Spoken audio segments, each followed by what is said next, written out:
we haven't talked since the election. Now, you didn't vote for Trump, No. but you did say that you would have voted for Trump if you were in a swing state like Florida, Georgia, or somewhere where your vote probably mattered outside of, well, Yeah. it just being another number. Exactly. Like where a vote for Trump would actually be a vote against Kamala Harris. Whereas in my state, no matter what I vote, it's not a vote against Kamala Harris because she was going to win the state. Now, I know that a lot of the concerns that I had about Trump, you shared. And so you didn't eagerly go out and vote for Trump. You voted third party, I believe, or something along those lines. Yeah, I voted Chase Oliver. You would prefer Trump over Harris once it came down to it. I don't know if you would have preferred Trump over Biden, over second term Biden, but I'll make that assumption as well from the nod. And so I remember talking about many of my concerns around Ukraine, many of my concerns about Trump's seeming lack in faith in democracy, Trump's lack of respect for electoral results, about the people who was in his inner circle. And we had these conversations, and I know you remember some of these conversations on election night. And we talked about like how we would, how we would check up. And so it's been 8 months, been going on 9. How would you say Trump is doing in relation to the concerns that we expressed during that panel?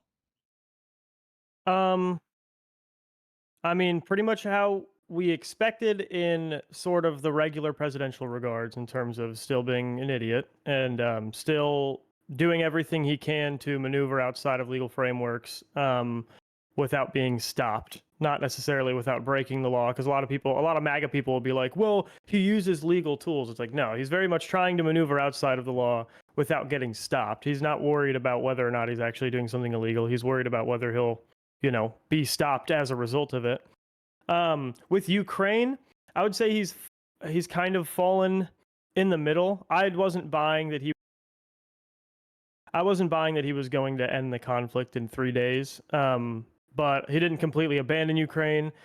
He might have. There's an argument that he landed in between our positions. There's also an argument he landed even worse than your position because of how inconsistent he's been. I'm of the mind where, at least the continued sending of arms in some capacities during some Trump moods is better than none. But I think some Ukrainians might argue that they would rather a clear picture of U.S.'s participation in the future, good or bad, over what's been going on. Let's see. Economically, he's done so much worse than I thought. I don't think he's crashed the economy the way people are saying, but it's just like he's just done things that have not needed to happen and prioritized things that did not need to be prioritized. A lot of presidential mess making, a lot of it he could have just ridden.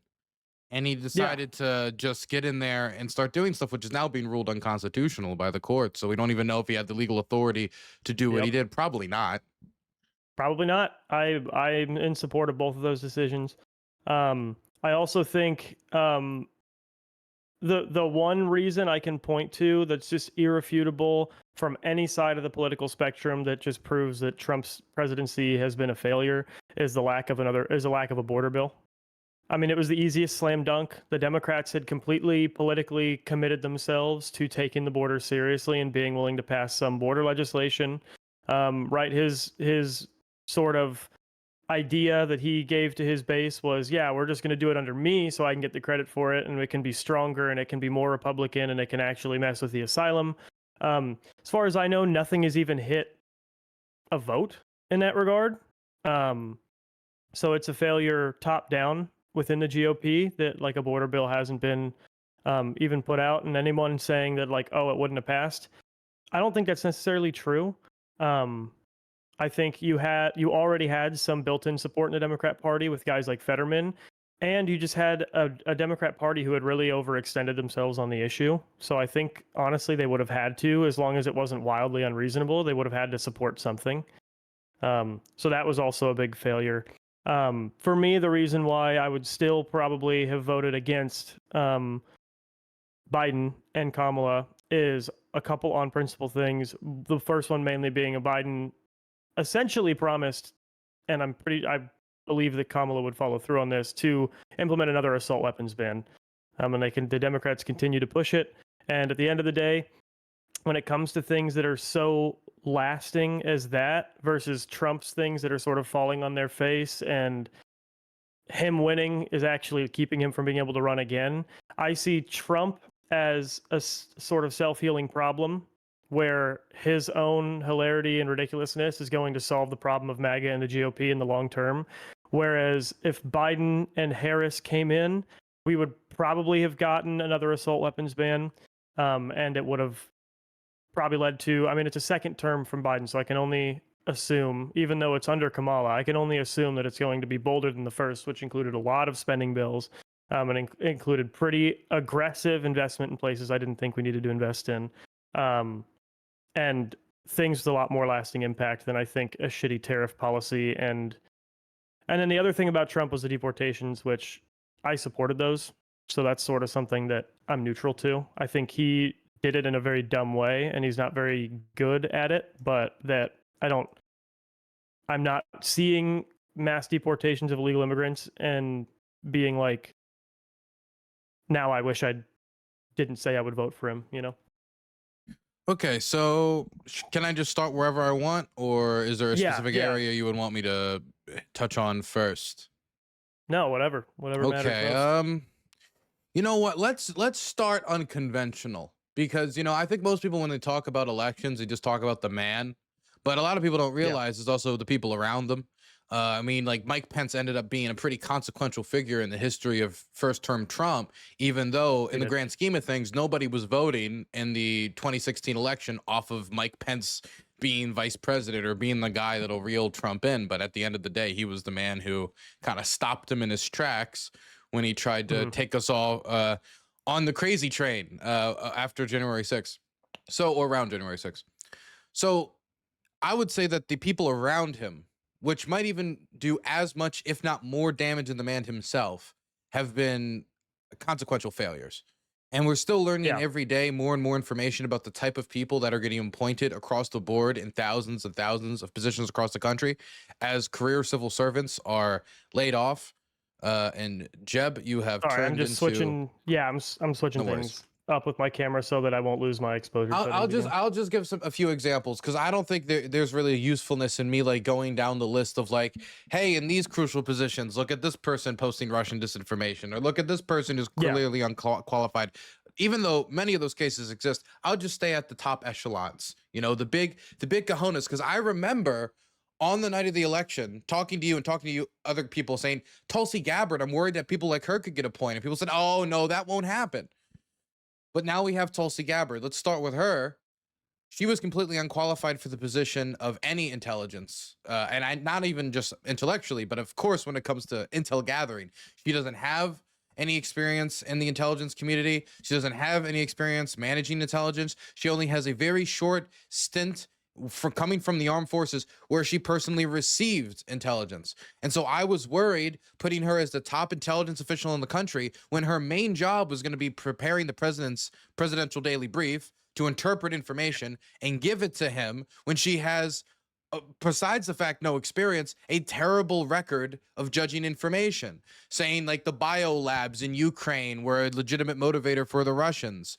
Any other moments of just terrible judgment, either in relation to the Assad regime or over and over again in relation to Ukraine, like the idea of if Obama just discussed Russia's security concerns with them, this entire war could have been avoided.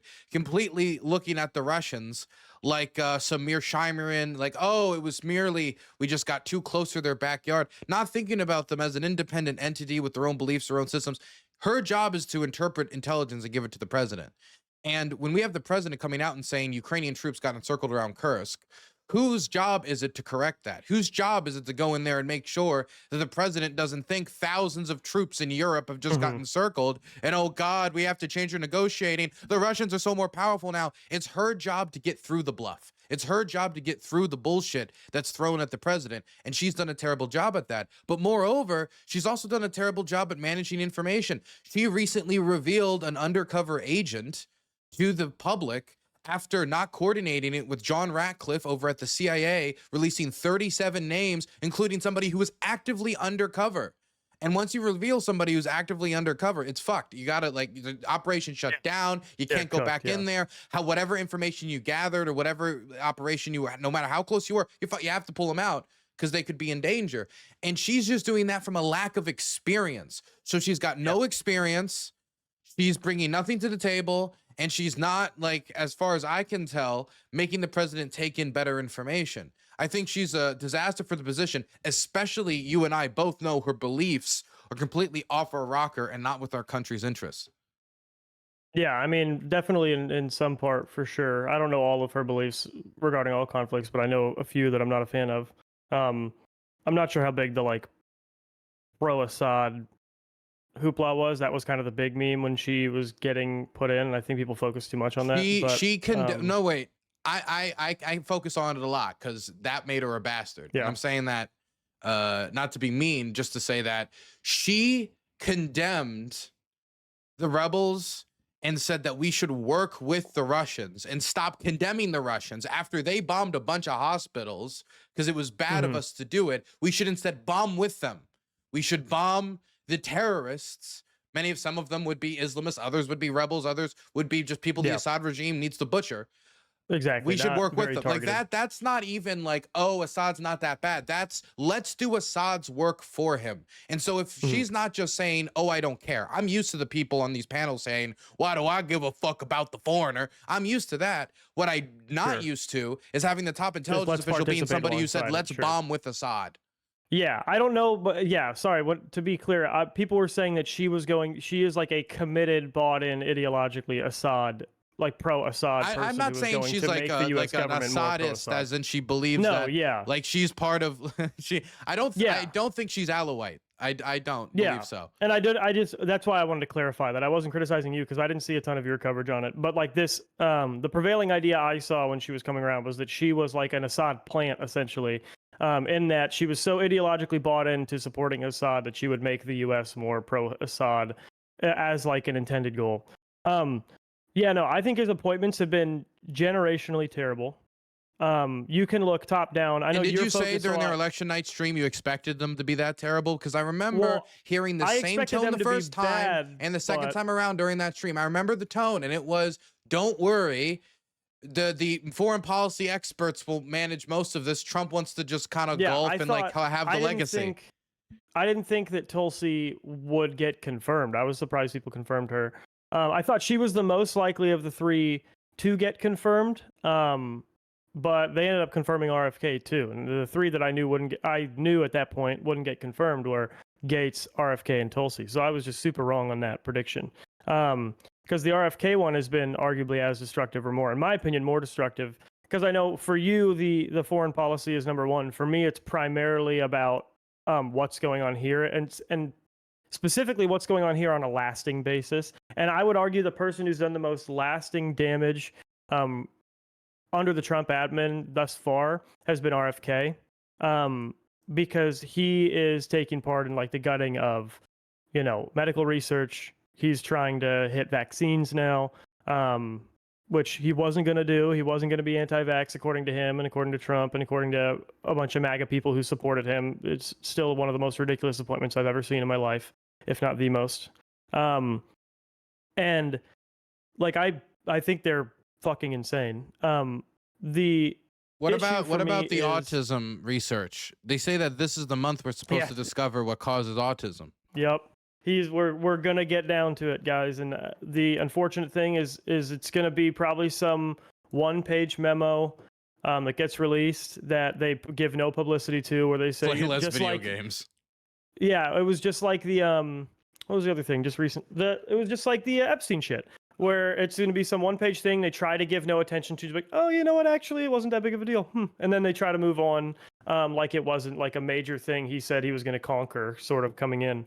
RFK is a fucking generational idiot. I think he's the one doing the most lasting damage. Hegseth is obviously, not good.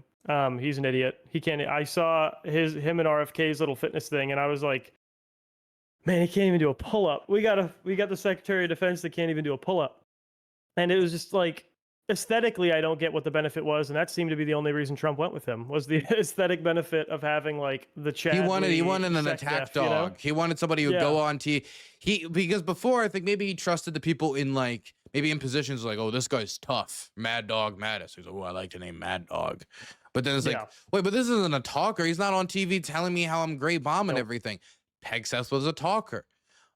He had never managed other soldiers before. He had never been in a military leadership no, position. He had been in a private leadership position in a small business of a few hundred people, not of the largest the most powerful armed force to ever exist of over 800,000 people across the Defense Department. But you know, yeah, it's a bit of an upgrade. He's also done just a terrible job.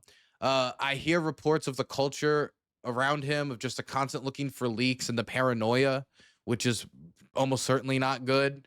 I also know that he doesn't seem to bring a bunch of strategic like knowledge to the table. And the thing that really sucks for me is that he seems to be doing the cardinal sin of the Trump movement and nobody gives a fuck. The cardinal sin is don't undermine Trump. The cardinal sin is from the first term, I was told Trump was dumb and gay and all of his legislating. Okay, if I'm talking to like a far righty, and I'm like, come on, what happened to this? sure, yeah, yeah. You know, he's like, well, the bump stock and this and that. Well, it was all dumb and gay because the elites around him controlled him, and the never Trumpers had wiggled their way in, and the rhinos, oh, those Trump dastardly alone rhinos. would never. He never would have done that one on his own. But this time he got his kids to go trophy hunting. They made the rhino go extinct, and there's no more in the administration. This time it's going to be full loyalty. And to a large extent, the full loyalty thing has largely panned out. I remember talking to people before who Somewhat. thought kind of like, and in most ways, I think it's panned out. In his cabinet, yeah. Yeah, sure. in his cabinet. But Pete Hegseth, whether or not he declares himself loyal, whether or not he goes out in public and does X, Y, and Z, if the president of the United States is trying to bring an end to a major war, and they're trying to use leverage to bring an end to a major war, and they're saying how tough they are, how this and how that they are, and they are trying to send some signal to the Russians to make them think it would be more worthwhile to take a seat and negotiate an end rather than, you know, continuing on this bloodshed, the last thing you do is randomly freeze arms shipments. And Pete Hegseth didn't try to do this once. He didn't try to do this twice. He didn't try to do this 3 times. He did this 4 times. It's just the only times that it got media coverage, and 2 times it did were the 2 times it went through. He was blocked the other times. It's just the 4th time they didn't catch him, and it went through. And I could see on the president's face when he was talking to the press and they were telling him about the arm freeze. He's like, what do you mean we're sending arms to Ukraine? He was confused. He didn't know what was going on in his own administration. He's getting undercut by people in his administration. He then defends those people who undercut him in order to save face, because I don't think he wants to have another national security advisor situation. I mean, giving that over to Marco Rubio certainly wasn't the original plan. No, and I mean, he doesn't want to, right? His whole big thing was, oh, Biden puppet presidency, right? And all these people could undermine him because he wasn't aware, he wasn't sharp, he wasn't paying attention, which was true, but it's like, it's very much seemingly true of the Trump presidency as well. And the only argument I've heard in Hegseth's favor has been from my active duty and veteran friends, and they're saying like, well, it's good for morale, like the people love him. I'm like, yeah, but you guys love him because you voted for Trump. Like, you guys don't love him because like he did, and they're like, yeah, we've seen him. I've never seen a Secretary of Defense in person, but one of my friends was like, I saw him in person. I'm like, yeah, you did, but like, so like, I'm sure. Sounds like my grandmother talking about Steny Hoyer. I met his dog. Yeah, yeah, and it's just like people. But again, I kind of am eating it up, and I'm kind of loving it because it's like a mass fatigue. It's like if you want to make a kid, you know, hate soda, force them to drink 4 liters of it in a day. You know, it's like finally give these fat fucking children what they want in the most potent dose for 4 years. And it is creating the most profound MAGA fatigue I've ever seen in my life. If what we want is like a bro dude who accepts warrior culture, then skip Hegseth. Just go get like Defense Secretary Arnold Schwarzenegger. Like at that point, just like skip all the like, get somebody who's a veteran. To get somebody who just go up there and yell. What's that? The president from Idiocracy. Get that dude. Get Terry Crews to dress up like him. Make him defense secretary and have him do a little dance in the White House every once in a while and let that be defense secretary, and have an undersecretary in a suit who knows what he's doing. Have it be some retired Pentagon official who has an idea of what he's doing. But we can't have Pete Hegseth getting dragged around by a leash by his understudies around him who have more knowledge because they're nerds like Elbridge Colby, but are people who are very, very misguided, to say the least. Yeah, I mean, once you get into that Elbridge General, you're getting into people whose name I have not heard because I'm not that expert in the area. But no, like 100%. My main positives of this presidency is, one, it's domestically pretty inept. The damage has been pretty limited due to the inability of them to get a whole lot done, and the courts standing strong, as I figured they would. I've agreed with damn near every Supreme Court decision that has come out in the past 8 months. And the ones I haven't aren't the ones people are going to think. It's not the immunity decision. I agree with them on that too. I think that existed. If we want that removed, I would support a constitutional amendment, like clarifying what presidential immunity extends to. But I think that was our understanding. But my spins on this presidency, the things that make me feel good about it is, one, Trump can't run again. And the courts have been holding strong and he won't be able to run again. And the MAGA fatigue is so profound and accelerated. This idea that Vance is just going to come in and be Trump 3. One, I don't think he will come in and be very successful in the GOP once Trump is gone and they don't feel the need to actively cater to him. I think it's a lot of smoke and mirrors in terms of support for Vance. And two, I think even if Vance was successful, I think the moment Trump's gone, these people are going to fucking abandon this Trumpism bullshit. From every reliable source that I've heard from friends working in campaigns, people who work in DC with like activist organizations that work alongside people in the Trump administration, and just conservative people in general, there's this tone of, we're tired of it, and internally, kind of in the DC world, we just sort of have to wait this out and not get too aggressive, because he will then do even more whack shit if he realizes that everybody's going to abandon all of his initiatives the moment he's out the door. Look, I agree with you to the extent that most people are fucking sick of it, including many of the people who might have first been like, hey, I'm in for a change. But I live in the DC area. I was born and raised in here. I'm connected to DC through the metro system.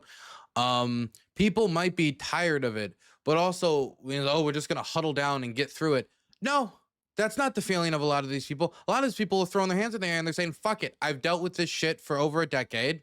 I was dealing with it in my 40s. Now I'm in my 50s. I don't want to deal with this into my 60s. I'm going to go get a higher paying job in the private sector than rather continue working for the public sector and continue these jobs. And I know people at the NIH who have gotten laid off. I know people who have taken the offer and then immediately they were offered their jobs back, because the administration didn't realize who they were gutting when Doge was just going around with a meat cleaver after a bunch of interns would be sent to these buildings asking 40-year-old veterans of their industry, justify your existence to me.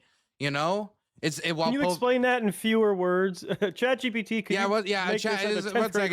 can you just say it to ChatGPT? He'll organize your thoughts for you. Yeah, but I get what you're saying. What I'm saying is, like, this knowledge, when these people go, it's not as simple as just, okay, Trump's gone, everybody, Smurfs, come out of the woodwork, come out of the bushes, Gargamel has left. They've gone on and continued with their lives. People are moving out of the DC area. Restaurants in this area, I'm in gorgeous Prince George's. Restaurants are down because people don't got the money anymore. People are moving. A lot of the agricultural research buildings and other locations getting shut down and moved out of the area. It's having like a really demonstrable impact on a lot of these civil servants. And a lot of them are not going to move out to fucking Kentucky to do the agricultural research that they were able to do right next to DC that the legislators could go visit. And a lot of these decisions, a lot of this haphazard mismanagement, it's going to take it could take a decade or more in order to regain that institutional experience and knowledge Definitely when it comes to the amount of people who are getting picked up by the Eurocucks and by the and by Asia when the it comes to the scientists. research and the Yeah, the grants. scientists and research is going to be one of the. That's why I was saying RFK is the one who's probably done the most lasting damage. But no, what I'm talking about, sorry, I'm talking about political operatives in terms of how dedicated they are to the MAGA cause once he's gone. I wasn't talking necessarily as much about like the individual agency staff. I'm talking about people have this idea that Trump's going to leave, or sorry, they have the idea that Trump's not going to leave. You have Gavin Newsom going out and saying he's confident that there won't be an election in 2028. And then you have people who are like, even if Trump does leave, it's going to be Vance and it's going to be Trump too. Or everybody's still going to be cucked to Trump because he's going to be, tweeting from his house, deciding all the elections in the GOP. That's what I'm saying isn't going to happen. What I'm saying is most people who are staying the course in politics in the GOP are ready to quite literally immediately abandon MAGA initiatives and also kind of tar and feather people, your MAGA, dyed in the wool people that have sort of infected the party because they are all fucking massively hated by both sides of the political spectrum. I wasn't as much talking about like there is no potential for lasting damage throughout any of the agencies. I agree with that. I'm pretty close with a couple people in the research sector who have been talking about it where they're like, listen, we're getting emails already. This has happened before when we cut research and Europe tried to take scientists from the US. It didn't tend to work because the research came right back. And they're like, but no one's really that confident in coming back while Trump is still president because they don't know if their shit's going to get cut off again. And this time, Europe actually has the money to compete, whereas before, Europe didn't have enough money to make it so tantalizing that you wouldn't take a chance at staying at home. And so I think that is definitely going to be an issue. I think we'll get them back, but it'll take a long time. Cancer research took a massive hit. Those are the people that I know are cancer researchers, and that's taken a big hit. His battle with UCLA has been catastrophic in that regard because those are the people I know, as people who are doing cancer research at UCLA. And like that stuff will take time to come back from for sure. But what I'm saying is the GOP politically is ready to abandon Trump, and I have not been so confident of that until now, basically, until Trump got elected, and within 2 months, it was like the tone had completely changed in terms of how much lasting support for MAGA there was. They were like actual dyed-in-the-wool bot and MAGA people are very few and far between now in DC, whereas they were an infestation at one point, and during the Biden presidency. So I think the risk of Trump 3 is significant. And I think Trump 3 offers different risks than Trump 1 or 2. Not Trump running for a third term necessarily. Yeah, I think that via Vance, there's a possibility that in his delusional grandeur, he might try to go for it anyway, and therefore trigger a crisis in and of itself, since he won't have the constitutional ability to switch up the term limit. But I mean, it's not like those limitations have mattered for him before. And I know that sounds crazy, but I mean, what happened on January 6th was crazy. Everything that led up to January 6th was crazy. The fact that he sat there on the couch and watched it happen and had Rudy keep calling the legislators, all of that is insane. That's the use of like physical intimidation to try to get legislators to flip over to your side. So while I'll say it's unlikely, I can't really take anything off the table with Trump. And what I care about, like I could get into any of these sections. Like I could get back and forth with you, and we probably agree that any of the 2-week deadlines Trump put forward, or any of all this mess in the negotiation process, those when they came absolute goddamn shit show. Right? Or I could talk about how the Congo deal is falling apart, or we can go domestically and we could talk about any of the scams that he's currently running. Or we could talk about how shady the crypto shit is, or we could talk about any of the other things that are happening. But everybody's, and I believe this, of course not everyone will agree with me, but I think everybody's main priority should also be the continuation of the state. We have the longest running constitution in the history of any country on the planet. And while we don't really marvel at that, considering how our national identity is, or like our ethnic identity, or whatever you would want to call it, is relatively young compared to some other European nations or Western nations we are culturally close with. Our constitution, our system of government, the continuance of it through such a long period, with like where we can point to this leader went to this leader, went to this leader, where there isn't clashes where people can say, oh, well, no, this is a legitimate system of government. That is something that's special about the United States. And if somebody threatens that like 5%, 3%, 7%. If I want to pass something down to my kids, that's a high enough a percentage point that that threat needs to be eliminated, either by being made politically irrelevant, or if they try to act upon something unconstitutionally, removed from the ability to even interact with the system. Because, for example, impeachment can stop you from like formally being removed from office can stop you from running again. And so once Trump did what he did on January 6th, I think there's a part of me that says that should have been the end of it. That should have been the end of his participation in politics. That he showed himself to be too dangerous. But Mitch McConnell, divided on the matter, decided otherwise at the time, and now we're living with the consequences. I understand that you say that there might not be a big chance of Trump 3, but there wasn't a big chance of Trump 1. And there wasn't necessarily the biggest chances of Trump 2, considering he was a convicted felon who had like a rap sheet of quite a length and enough political scandals to fill a bibliography like 3 or 4 times. But now the idea of Trump 3, the risk of it, I think, is significant enough. And definitely if you put somebody in there who might have some of the knowledge that Trump lacks, but the same type of malice. Sure. My issue is I live in a kind of different reality than that, in the sense that when, even at my age, I was, I think, 18 or whatever when Trump 1 came about. It was the first election I could vote in. I was pretty confident Trump was going to win and Trump won. I was also pretty confident he was going to win. I mean, I was predicting it for almost a year leading up to the election, that Trump was going to win pretty handily this election too. I don't see this as like even remotely similar in odds, because this is something that he's effectively tried to do in part, so many different ways, and gotten shut down every single time. So the idea that he's just somehow going to pull it out at the end and completely land the plane on it, it's not. I want to be clear that I don't even see it as a 3 to 5% chance. I see it as a less than 1% chance, significantly less than 1% chance. You can't say that confidently. That feels like hubris to me, to say that so confidently. And not only to say that so confidently, to say that so confidently 3 years out from the election, before we know who the Democrats are going to run. What do you do if they run Nancy Pelosi? What do you tell me if you have no clue who they're going to run? You have no clue who's going to end up being the nominee. You have no clue if it's even going to be JD Vance, or if it's going to end up being somebody that might be even, maybe even smarter than JD Vance, a better campaigner than JD Vance. I mean, we've never even seen JD Vance run for president before. We don't know how he would really perform. We've seen him run for vice president. I don't think that he's necessarily a campaign love bug or a teddy bear that every American sits on their couch. I don't see that.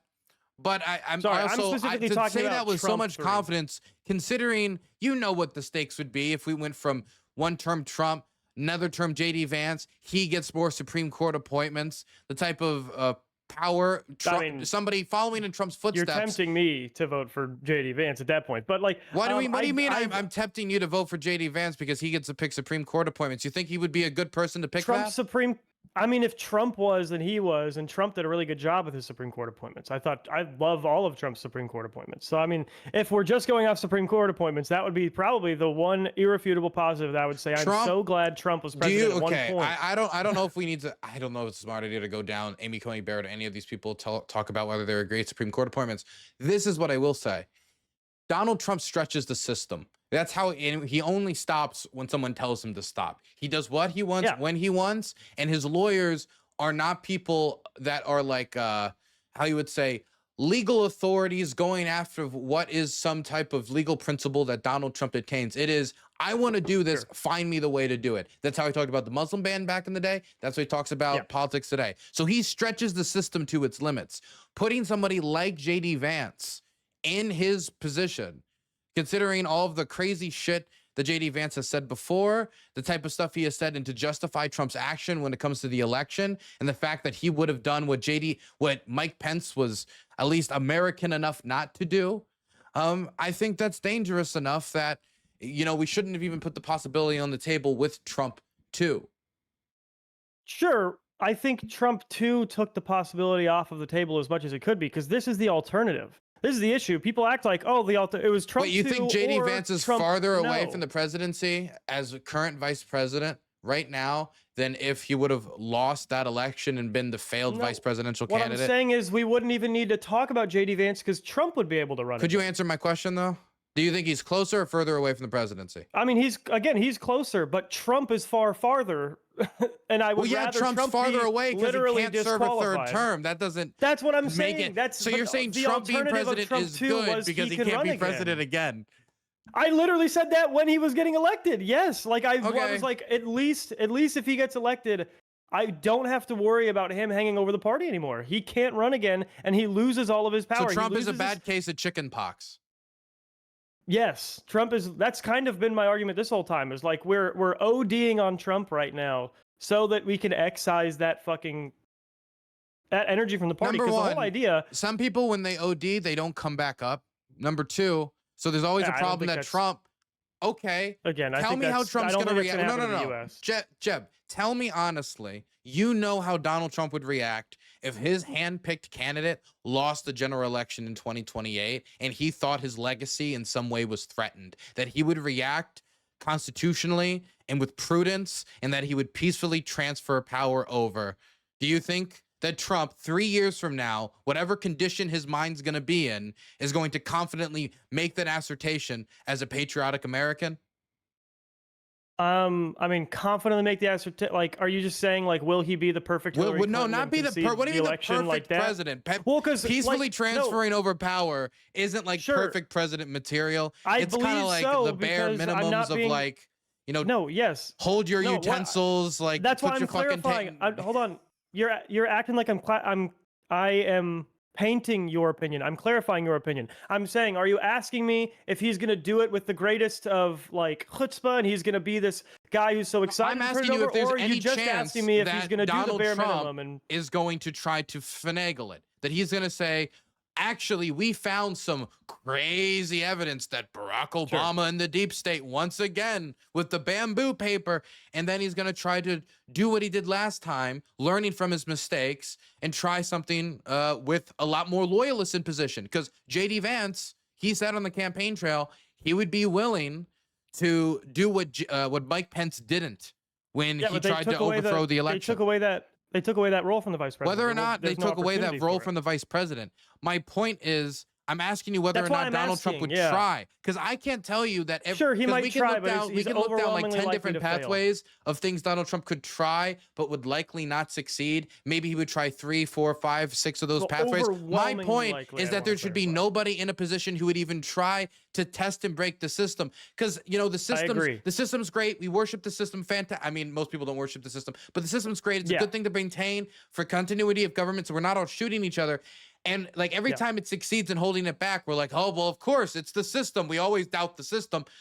But we never really necessarily know how close it is to actually breaking. And so I'm saying, let's not fuck with it. Let's not fuck with it. Because Trump has already really tested it. Before. Because I think that I made this argument after January 6th, is that January 6th made it even harder to do January 6th again. I was saying that because all the Democrats were saying, look, January 6th happened once. That means he's way more likely for something like that to happen again. I'm like, actually, no. Sure, you might say that it's more likely that he might try, but it's far less likely that he can because it's a beer hall push now stops a beer hall push later, right? Well, it's just a matter of there were material ways. This isn't a guess. Like, you just brought it up. You just were like, JD Vance said he would do the thing. And I'm like, he can't do that. Like, we took away routes. I'm not saying that the institutions haven't strengthened themselves, but when you have somebody who is the head political official in the United States who does not care, and he has surmounted people around him, unlike first term, who also do not care and will do what he says in order to stay in positions of power. And you also have legislators around the country who are willing to be more bold and trying to garner him more political power. For example, that these electoral redistricting maps that are happening in Texas, that are happening now in other Republican states, as we do this kind of arms race with gerrymandering, like this was something that was denied years ago, where before a lot of Republicans actually looked at these maps and they said, nah, we shouldn't do this Because number one, the math might actually end up fucking us because we might actually make more of these areas competitive. And number two, we don't want to cause some arms race. And number three, it probably made some of them sick in the stomach because they knew what they were doing. It was politicians picking their voters over voters picking their politicians. And now that Trump went in there and he made a few phone calls, they're willing to do this arms race in order to protect the midterms. They will continue to look for new ways and more ways to, even if they can't keep Trump in power forever, to try to finagle it so they can keep his legacy in power, or somebody else can come in and try to use the same tools to keep their legacy in power. It's not even just about Trump. It's about somebody coming in and picking up his playbook, and if he doesn't leave the White House a disgruntled fucking mess with everything that he's ever touched looking like complete clownery that will be covered in history books, I worry people will normalize the type of unconstitutional things he's done and use it to break the system for good. Yeah, I understand that worry. What I'm saying is what I am seeing in reality is a fatigue on the playbook, not just on the dude. It's a fatigue on the playbook. They're not just sick of him. They're sick of the things that flow out from him as well. Like, you're going to have dyed-in-the-wool MAGA people that will defend everything. Sure. Those people are so few and far between now. There is so much more willingness to dissent from Trump publicly, even in like the paid to be pro-Trump conservative spaces now. Like, every single one of them has fractured into pieces over Trump. Like, you even have InfoWars losing people because they were asked to be too pro-Trump and they left. Like, I get it. I understand that from the Democrat point of view, the world is an evil, run by, like, poisoned by Trump place right now, and it's just getting worse. And Trump being in power, there's no way that Trump being in power can actually be bad for him. But I'm telling you, the reality from what I'm seeing among conservatives fucking everywhere across the country and even internationally is people are sick of the playbook. They don't like Vivek. They are hating Vance because he's attached to Trump. They are hating Trump because he's attached to all these things he's doing. It's not just him. Like, they are aware of why they hate him. They're aware of the things he does that they're not liking. And they are aware that they want something different, and that different is refreshing. And I think that is why you're going to see someone very different get nominated for the GOP next time. And at the end of the day, again, the institutions have steeled themselves from any attempt of any bullshittery he's going to do near the end. And again, I don't think he's going to have nearly as many people itching to do his bidding when his end is on the horizon as much as they were during the Biden presidency, where they're like, we still kind of have to be beholden to Trump because if he decides to run again, he is going to win. And then I'm going to be fucked if I'm caught on the outside of that. It's going to be the complete opposite dynamic. Where, I mean, it depends. These people are ready to eat Trump, and if I look like a Trump dick sucker next year and he doesn't get his one guy in, because in order to win a Republican primary, Trump's endorsement for a lot of these people, they will fight for it. Now, whether or not Trump's endorsement will matter in any individual primary, I don't know. But a general election or a primary election to see who the general election candidate, I think the previous president's endorsement actually quite matters a lot. If Barack Obama went out there and endorsed somebody at the start of the 2016 primary, I think that's something that's probably could have shaken up the vote quite significantly. So maybe, I mean, but we're in an we're in a very different political climate than we ever have been historically. We're in an anti-establishment political climate. It's the same reason. It's the same reason why I said incumbency is no longer an advantage. It's the incumbent disadvantage. I'm not saying that him being the incumbent. Of course, when you're the incumbent, you have to answer to the actual problems, and that's why immediately Trump started bailing out instead of saying, "Well, Ukraine war is Biden's war." He started trying to make all of the or the best example of this was when the economy is up, it's Trump. When the economy is down, it's Biden. Like, there was all these ways where he's trying to shape the narrative that I can agree with you that, like, Trumpism or like the MAGA movement is not immortal. It is not invincible. A lot of Trump's just personal character failings and a lot of inconsistencies in his beliefs on, like, number one, losing world reserve currency status would be like losing a war, but also we need to devalue the dollar so we get more competitive in international trade. Like, a lot of these things, ideas directly contradict each other, and so these types of direct contradictions are going to be problems. But and he's gotten even lazier. And that still doesn't mean that somebody, for example, let me put it this way. Outside of the idea of like a continued MAGA candidate, let's put that aside for a moment, because I don't think they're for sure dead, but I do think they're going to have a lot to answer for in 3 years, and they're going to have some sort of reckoning to deal with. What if somebody came in that has the traits of MAGA that allowed Trump to, get his name into every household, but also was a lot smarter and knew how to present himself in a different way? What I am not talking about is necessarily a MAGA threat. It isn't even necessarily a Republican Party threat. It could be a Democrat. It could be anybody. Somebody who Sure. sees the ways that Trump abuses and stretches the powers of the office, and then somebody steps in his place after seeing it normalize and says, well, the Republicans did it. Why can't I, Gavin Newsom, do this? Well, you know, since Donald Trump did it, of course I'm going to do it in response. What do you mean? Yeah. And then as you normalize this type of behavior, things that are an antithesis to our democracy, like gerrymandering, which I know gerrymandering right now isn't perfect, but we're actually at one of the best periods to be an American voter when it comes to how bad gerrymandering has been historically. We are right now headed in the exact opposite direction, which is something that's going to be a downward pressure on our ability to really hear what the people want or to properly represent the people. And it's these types of things that I think worry me about Trump, is that by Trump going out there, he has the way of making the ridiculous normalize very quickly, just through him doing it over and over and over again, saying the same ridiculous bullshit. If Barack Obama got in office and said, let's fucking take over Greenland and let's do this and do that, he would have been laughed out of the room. But he has a way of normalizing things. Right now, there's like over 30% of Americans who think we should like take over Greenland. That's fucking insane. We have like 33% of America who thinks like, this is like Victoria too. You just hit the colonize button, and like then the native peoples disappear. I won't make. We can buy it with cloth and PS5s. Okay, we just trade them the PS5s, and they'll give us Greenland.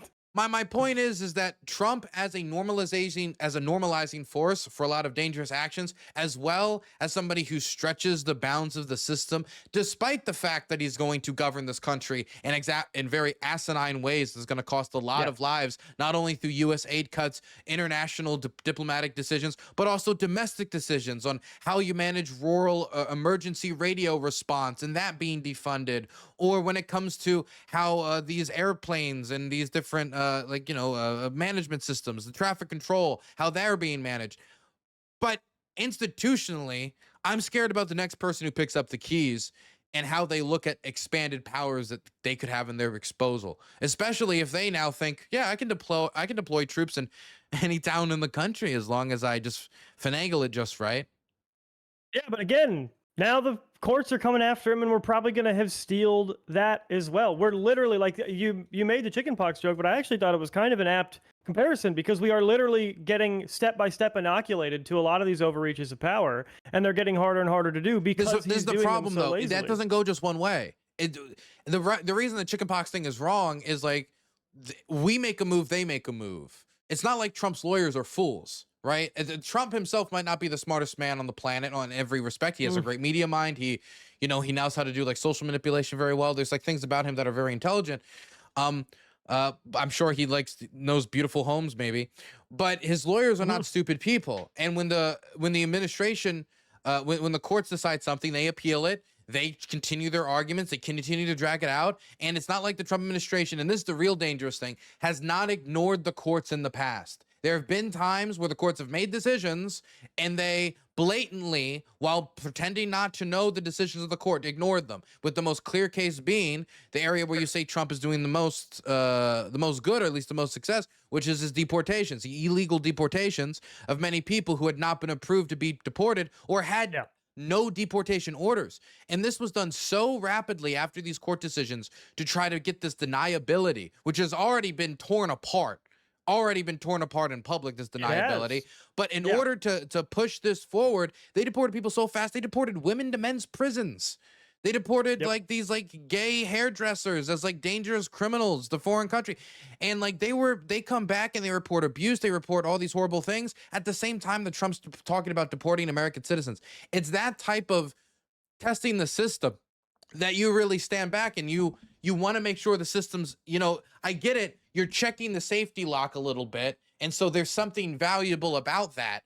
But I also don't think that in order to test your fire extinguisher, you should let your couch on fire. Of course. But here's my issue was this was my option. I can also Glitterbell, thanks for the raid. I can set the couch on fire and extinguish it. And then my couch got burned, but I was able to extinguish it, and I can move on and start dealing with what comes after the couch fire. Or I can hang an oil lamp 2 feet above my couch, and I can just leave it hanging there. Those were the options presented to me. Those were the options that I knew existed. Because I don't know, Democrats never say this, but it kind of hinted at like, well, he just should never have been in office again. Like him losing this last election would delete him from politics. It wouldn't. Like that's the problem is MAGA is loud enough to where if there is a chance, if there is a legal window for Trump to come back, they will hold out hope. Like, listen, he's the guy who can win. And even when it was clear that he wasn't the guy who could win, he was fresh off a loss. It didn't matter then. It probably wouldn't matter after that.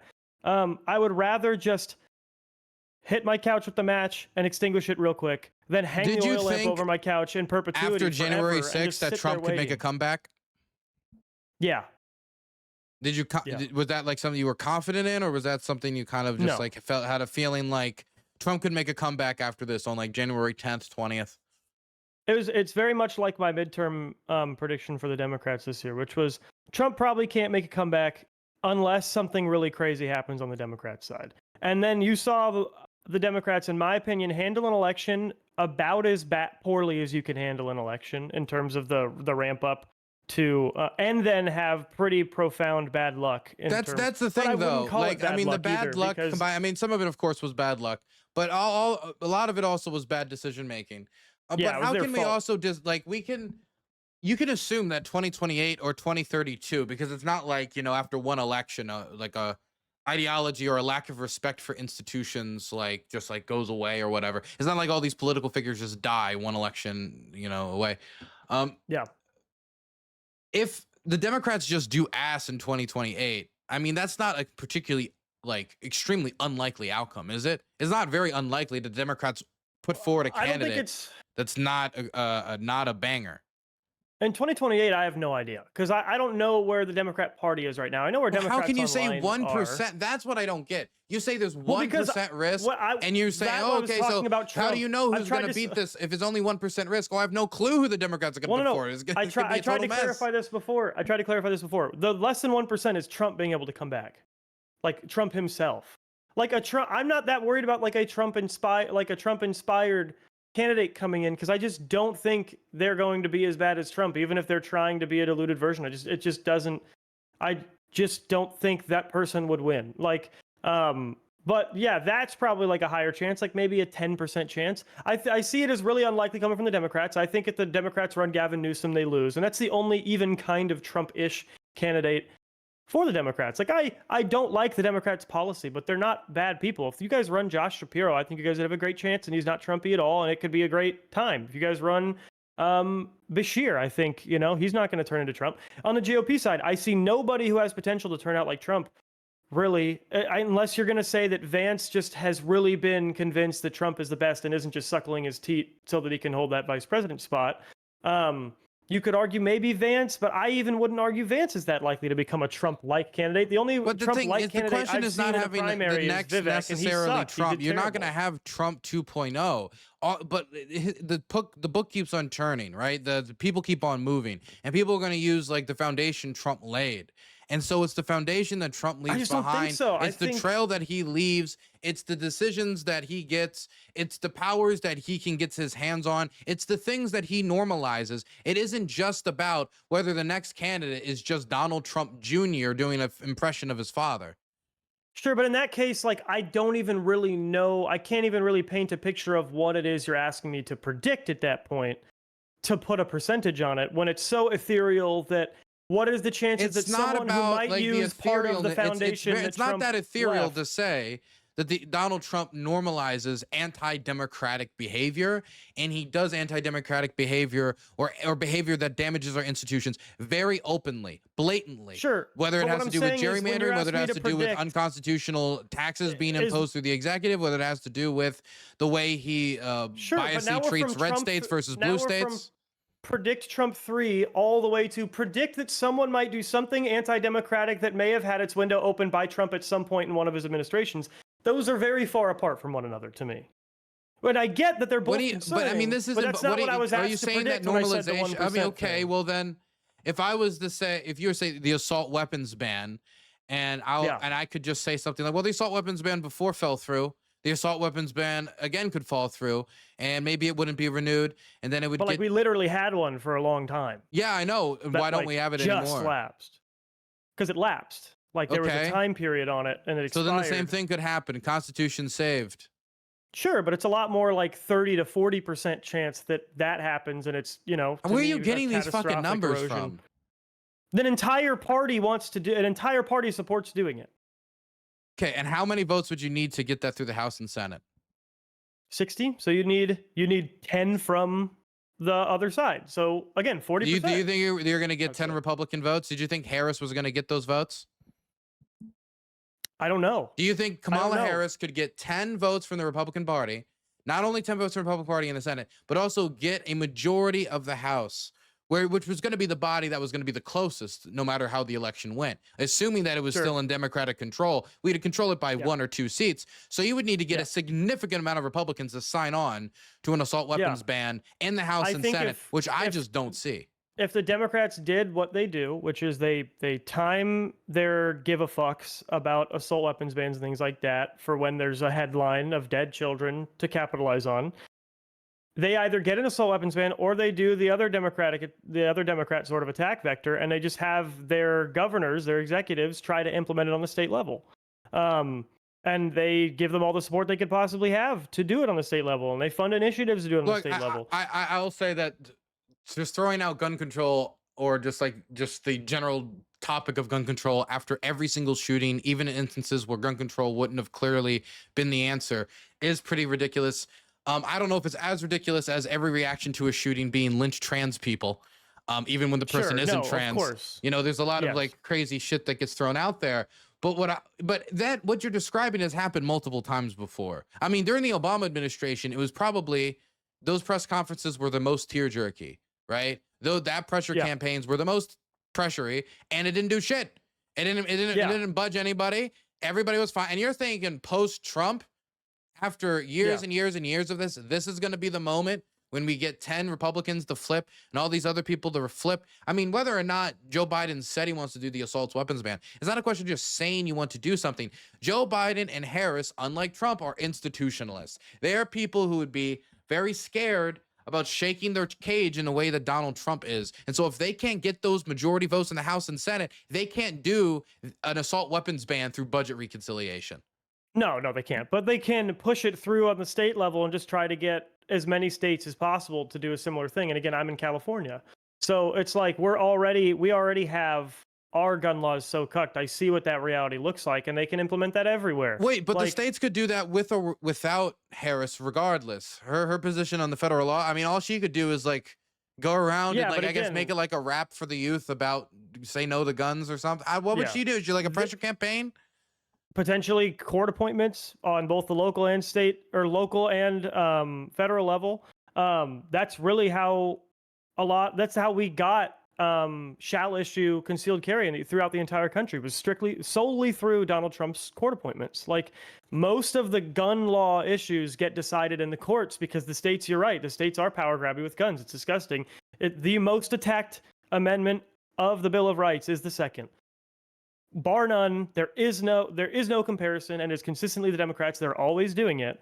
And seeing more Democrats in power that want to actively, and again, notably, this is a reality in which they win on it. Sorry, my camera's frozen. This is a reality in which they win on these issues, meaning people probably generally support them in whatever they want to do regarding gun control. Yeah, that's far more likely than Trump being able to run for a third term. I mean, if those are the two things you're facing off each other, well, okay, there's no pathway. There's no pathway for an assault weapons ban. This was a promise that was being put forward by the Biden administration that probably did not have a deliverable. Or if they were able to deliver on it, the amount of compromises they would have to make would be the type of compromises that would kind of defeat much of the purpose of the bill in the first place. Maybe they'd be able to get something through, but in order to get those votes, when we're talking about the real aftermath of the 2024 election, when you're going to have the maybe Democrat plus 1-2 in the House, Democrats 50 in the Senate, you're going to have to make very substantial compromises. And it's going to be stuff like, if you beat a woman 3 times, you can't get an AK-47. That's the type of stuff they would ultimately have to put in there instead of the more expansive stuff, which, look, I'm pretty pro-gun, definitely considering for a Democrat.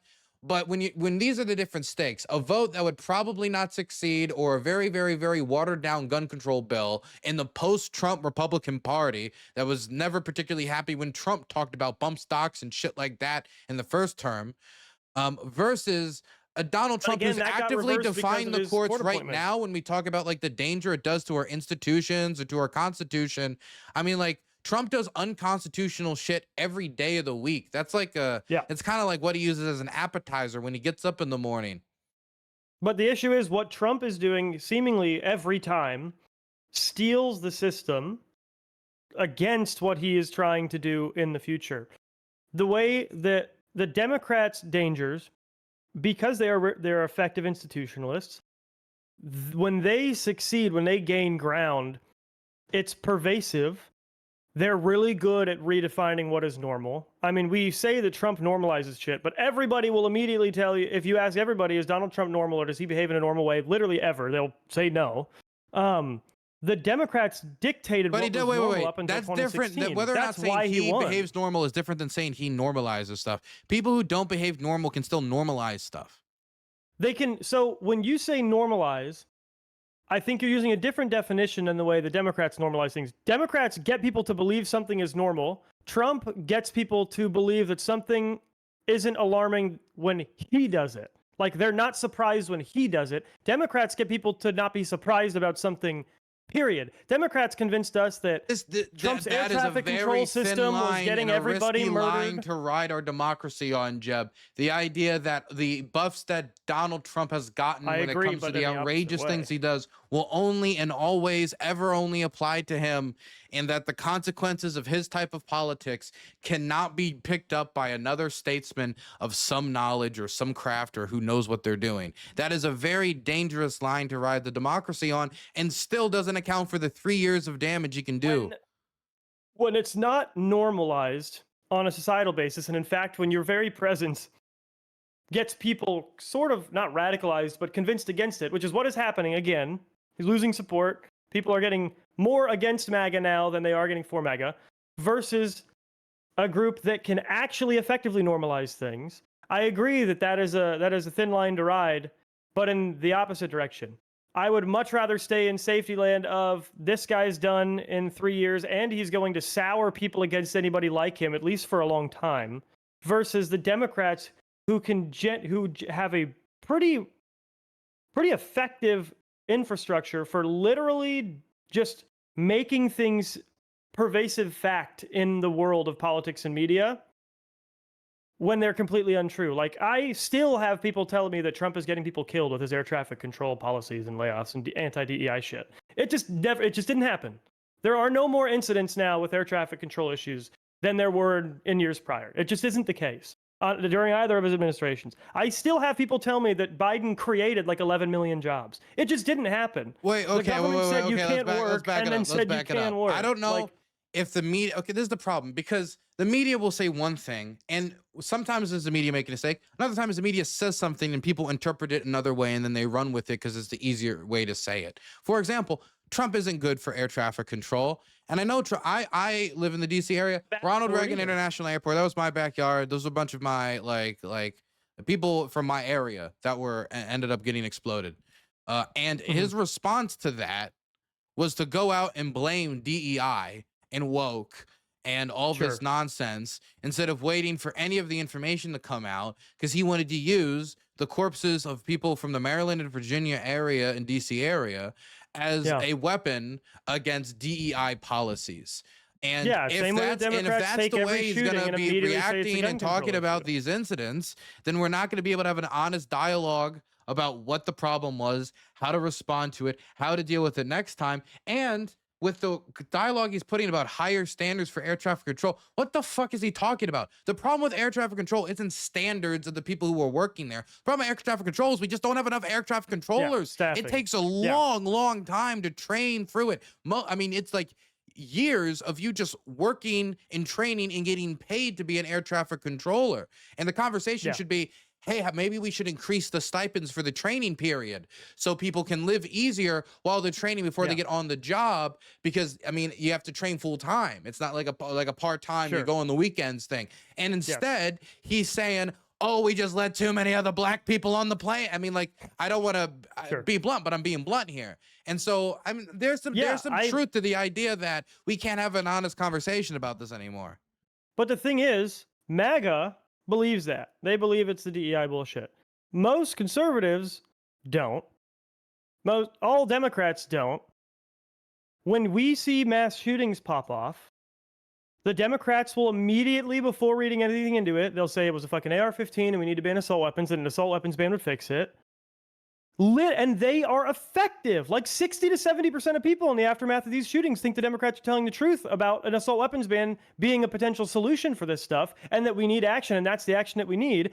And they have literally made it impossible to ever have an honest conversation about gun control. Trump, sure, you can't have an honest conversation with Trump or with MAGA about gun control. Democrats have made, or about air traffic control. Democrats make conversations impossible to have, period, because they create like this underlying fact that everybody just agrees to that is just not true. Dude, I mean, like, so it's I have to listen you to can say Scott it's equally Jennings dangerous, but slap one's his way more. jaws on CNN every other day and listen to him screech and yell and go off and on and just ramble and ramble. And I don't like what he has to say. That's probably not surprising to you, but that's what's going on in the mainstream Clinton news network, right? I mean, these conversations can happen. Conversations about gun control can happen. But when the president of the United States, like, I'll throw out there, somebody could shut down a conversation, but Donald Trump is poison for these conversations. He just goes out there, lies about whatever the conversation is, whatever it is, and then moves on to the next. Whether it had to do with Ukraine, whether it had to do with the plane crashes, whether it has to do with flooding in rural news agencies, and whether they're going to get the rural radio station funding nor necessary to give emergency broadcasting. I mean, I'll agree that there are Democrats that talk about guns in a really stupid manner. They don't know how guns work, and they're just very gun grabby. I'll agree to that, but Democrats I don't know how at this large is so vile that it overruns Trump's inability to ever tell the truth. Because it's not that it overruns it. Again, what I'm saying is one ends in a few years. One has literally plagued these conversations for as long as I have been alive on this planet. Wouldn't it be more important then to the pervasiveness matters more to me. If this is true, wouldn't it be more important to put a quicker end to Trumpisim so the Republicans could have a normal candidate to deal with the Democrats? That's what so wouldn't that mean? Wait, stop! Shush! I can make it so he can't. You don't even. Okay, well, I'm trying to finish my point before you think I'm agreeing with you, because if you're excited for me to disagree with you, then this is great news. But then it would make more sense for him to have lost in 2024. It would have made more sense for Trump to lose, him to be a two-time loser, where he had no ability to grab the election system and try to manipulate it after, pull another January 6th, or try to do something like that, and then show him to be a two-time loser, and the Republicans have no choice but to look elsewhere. They can't run Trump a third time. You don't know that, though. That's the issue. But here's the problem. Here's the problem. Either way, Trump's going to be old as shit. He's already going to be the oldest president in American history now. If he was to run again in 2028, he'd have to be the oldest president by far. So there's also a question again. And we don't. And you're talking about two things that didn't matter in 2024, and saying that it. You see him slipping, just like you see everybody else slipping too. So we don't know what even state he's going to be in 3 years. I agree that we don't know. That's so we my should problem, just deal with another 4 years of Trump now win. to hope that there's not another 4 years of Trump later. I would rather deal with the 4 years of Trump and MAGA now than deal with 8 years of MAGA infestation of politics and 4 years of Trump later. Because they're staying MAGA because they think that Trump will have the power over them in the future. MAGA is a power-driven movement. It is I can go up if I follow this guy up. He is the ladder to go up. If the ladder doesn't exist anymore, that's the only way MAGA dies, and it's a really effective way. It's not even like it might finally die now. It is going to die once that ladder doesn't exist Why anymore. is it so that another loss for Trump wouldn't have been, that would have shown, like, MAGA politics would have been, like, guaranteed for decades more, but Trump winning actually kills MAGA politics, and it means that nobody else can kind of pull up the ladder? Because I could see, because I would see left what in it. Trump won't have the power anymore. He won't be able to ruin the lives of the people who disobey him anymore. Because not only does will he not be able to be president again, but again, the MAGA fatigue is a real thing that is accelerating at rates I thought that it would be slower. So than you this. twist it That's around. why I said that you rebrand it. You make it different. You try to make it more friendly. You try to. There's the point. My point to you isn't that there isn't MAGA fatigue or people aren't like upset with how the administration's going. People aren't getting a bad taste in their mouth. My point to you is Trump's got another 3 years to push and tug and pull on the system. Democrats have 3 years to fuck it up. And in that time period, I think a lot of damage can be done. And after that, you don't even know for sure if people are really going to be completely within the Republican Party sick of MAGA. The country might be sick of MAGA, but maybe the party isn't necessarily sick of MAGA. The party doesn't need to be completely sick of it. They just need to be more sick of it than they aren't. And I think they're already there. I don't, because we're just talking about who will win in a primary. That doesn't seem to be bearing out in polling. How do you know that? From, again, everybody I've spoken to, both in the DC area, who works in the conservative politics, who talks to like the people who work under him, and conservatives at large. Most of the conservatives I'm talking about, they'll be supportive on an individual issue, right? But then they'll be like, yeah, we need someone better. We need someone that like can actually bridge a gap with the other side, because we just can't get anything done. Because their idea of all of Trump's failures is that the Democrats will just never work with him and that he's poisoned. And until this Epstein stuff came out, now I think it's just completely fallen apart for him.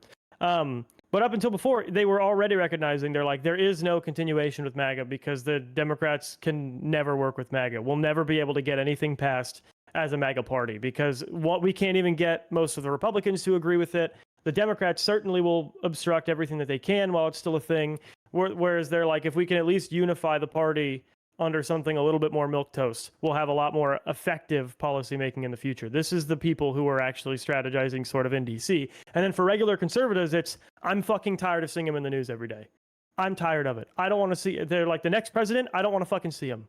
I had to see Joe Biden in the news all the time because the Democrats thought that was the playbook because of Trump. Then I have to see Trump on the news every day again. I'm fucking sick of it. Well, wasn't the complaint that Joe Biden wasn't on the news, that he was just like huddled up in a basement? Like, it's not, yeah, he himself wasn't speaking to the press, but every day was another fucking story about Joe Biden and all the great things he was doing. And now he was in all these talks with all these senators passing all these bills when it was like just not true. But they had to hear about it because the Democrat knew the playbook was to constantly be talking about a lot more bills than Trump did. Biden passed a lot more bills by this point in his presidency than Trump did. Sure. I'm saying Biden was not, and by all accounts now with all these books coming out from the Democrat Party, Biden was not really that active a negotiator in almost any of them.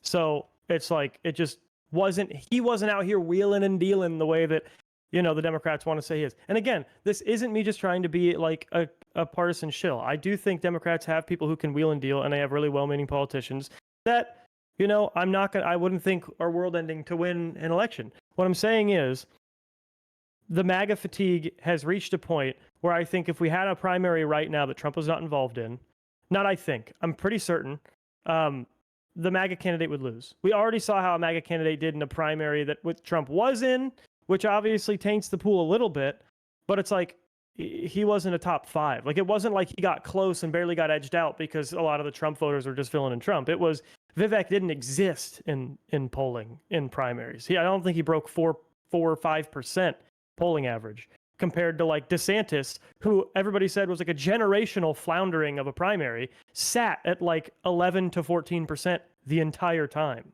And that was a generational failure of a primary campaign. Vivek couldn't even get a third of it. So it's like, I don't see this yearning for a Trump in different clothes. I just don't, anywhere. I don't know if it, again, my point has never been it has to be specifically a Trump in other clothes. It just has to, if somebody's like Mike Pence in demeanor, but has the same maliciousness towards our institutions, towards the Constitution, towards any barriers holding him back, towards the system of checks and balances as they stand, then it doesn't really matter all that much to me. Like, it's still the same thing. It's just the only difference is going to be a lot less comical and maybe a little more ghoulish. Sure. What I think is there is a genuine appetite, and this is what I've been seeing in like the conservative media, even in like the alternative media that is apolitical, that leaned heavily conservative during the last election. But They're having dudes like Thomas Massie on. They have an app. They're starting to have Democrat politicians on that are like constitutionalists, right? There's a strong appetite for people who openly value the Constitution, who openly value getting things done the right way, and who openly value being a representative through the executive, as opposed to being an executive working to sort of fight against the representative legislature. Like, they are thirsty for someone who wants to act as a representative. I don't know who the fuck you're talking to, right? Because honestly, I think the Trump base is not anywhere near that right now. I think that most of the I wouldn't even say most of the Republican Party is anywhere near that right now. I think I disagree. I think the people who work in DC are near that. I don't think I talk to the same people you talk to, but I can hear the tone in your voice that I've heard off the voices from those people who are actually in the know because they have to see the mess that they make every week, right? But when it comes to the rank and file Republicans, the polling data still reflects that the majority of them still support Trump. And I don't even know if they had another election today, if Trump would lose. I honestly don't. He's polling a lot worse today, but I still don't know that. And I think that I think he would for now. I genuinely, my prediction for the midterms was that the Democrats were going to absolutely fucking clobber the Republicans in the midterms unless something crazy happened. Unfortunately, Gavin Newsom is making something kind of crazy happen. It's just a matter of how publicized it's going to be. But with what I'm hearing in the local politics, they're going to make it a big deal. Even Democrats in some Democrat organizations or historically Democrat organizations are going to make it a big deal and make it very loud that this is happening in California. So what is happening? It might not. He's trying to revoke our gerrymandering protection. He's trying to do a special election to remove the gerrymandering. You think that's going to be the big thing that destroys Democrats in the midterms? I don't think it'll destroy him. I don't think they're going to get clobbered, but I think now it could be a lot closer and Republicans may be able to hold on to a majority. I think it'll have zero impact. So Gavin Newsom is not only doing this, which is going to lose some support, it's also gotten 3 or 4 states that never Is Gavin Newsom on the ballot? No. Okay. Democrats are on the ballot, and they're running on like sort of a moral high ground and a normalcy high ground on the conservatives. But then now they've given conservative media something to play on. And in response to Gavin now doing this and sort of him striking this big blow back, you now have 3, I think, red states that hadn't talked about gerrymandering at all before, even when they were called by Trump. Now, after Gavin doing it, now being like, okay, well, maybe. Yeah, and my state of Maryland's talking about getting rid of our only Republican representative, Andy Harris. We're talking about making him run in Baltimore County. Yeah. And so it's like there's a number of red states that are willing to return. I think the numbers aren't going to work out in the Democrats' favor if this does become the arms race that it's supposed to be. Listen, and this isn't me justifying that Texas did it. I'm not saying it was right that Texas did it and then wrong that Gavin did it. It was disgusting when Texas did it. But what Gavin is doing, again, is worse because you're removing the protections from the Constitution of California to do it. Which means, again, pervasive and lasting. Oh, my God. That's limp-wristed of you. No. The impact is worse. It is the impact just isn't worse. I mean, like, the impact is worse than the idea that... It removes it from the Constitution. It literally is worse. It is more bad thing happening. Like, it's just... there is no way around that. You can change the... If he changes the Constitution through a voted majority and he isn't, like, finagling it and doing it illegally, then he's changing the Constitution. I want every state to have an independent board that chooses its districts. That's what I want. Yep. That's what I think would be the most democratic way to do it. And so then you would expect there to be a few blue seats and a few red seats in the reddest parts of the country, but you couldn't like abuse them out of it and squeeze it for every little piece. And you would be able to make politicians have to attend to their voters instead of the other way around. If that's not going to happen and Texas is going to destroy their electoral college map, and that's what they're doing. They're destroying it. There will not. There's no. They're trying to tear it up in a way so there's only 3 Democratic congresspeople in all of Texas. Which, if you look at the general election results, Democrats lose in the single digits. They lose in the single digits in the general election results. Beto O'Rourke didn't almost beat Ted, but it was a lot closer than 3 congressional seats in all of Texas. And so and you to could say argue that the that response to that of responding in kind, literally seat by seat, is worse than initiating it after being ordered by the President of the United States to rig an election in his favor. It's The like outcome is worse. I don't agree. I'm not moralizing. I am outcome driven. I'm moralizing. It is a this. moral question. It's an ethical question. I'm saying one outcome is worse because, like you said, I also don't like gerrymandering. I also want progress toward no gerrymandering. So when one state is currently allowed to gerrymander and is gerrymandering, that is bad. When one state does not allow gerrymandering and they use a rush special election to get a majority of people with the hope that they can sort of deceive them into thinking, because a lot of them do think. I've talked to multiple Democrats in the Twitch sphere. These are like politics affluent people that thought that somehow this Texas map was going to affect this upcoming midterm election. And I was like, no, that's not how it is. But they're deceiving people to try to get an overwhelming majority in a special election to reverse the Constitution. That takes away. We lose ground on gerrymandering in that case. In one case, yes, you have someone gerrymander. You have a state gerrymandering that can gerrymander. In the other case, you have a state that does not allow gerrymandering, pulling back that progress that was made by the other party. So it is like the most kind of malicious circumstance you could think of, because it's literally gerrymandering protections implemented by a Republican governor for the exact purpose of protecting the conservatives in the state of California in the face of overwhelming Democrat majorities. Having a Democrat governor come in and remove those protections so that he can gerrymander, that is so many more steps backward than a state that can already gerrymandering. Both are very bad. One had probably worse aims, right? Although I don't know if that's necessarily the case because, right, any gerrymandering is going to have the aim to help the current Republican Party. So I don't know that because Trump called them, that makes the intent worse, because the intent was always to help, like, there's no other reason to gerrymander than to help the current leader of the party. So I don't really see how it makes it a ton worse other than like Trump bad, but I get it. The part that makes it worse is that they're doing it kind of halfway through the period of time when they usually do it. But again, they're allowed to, and they're doing it. California currently has constitutional lasting protections against it that are going to be eroded. And just the same as you would argue erosion of institutions is bad when Trump does it, I would argue that robust erosions to the point of amending a constitution forever is worse than when you're just doing something you're allowed to do.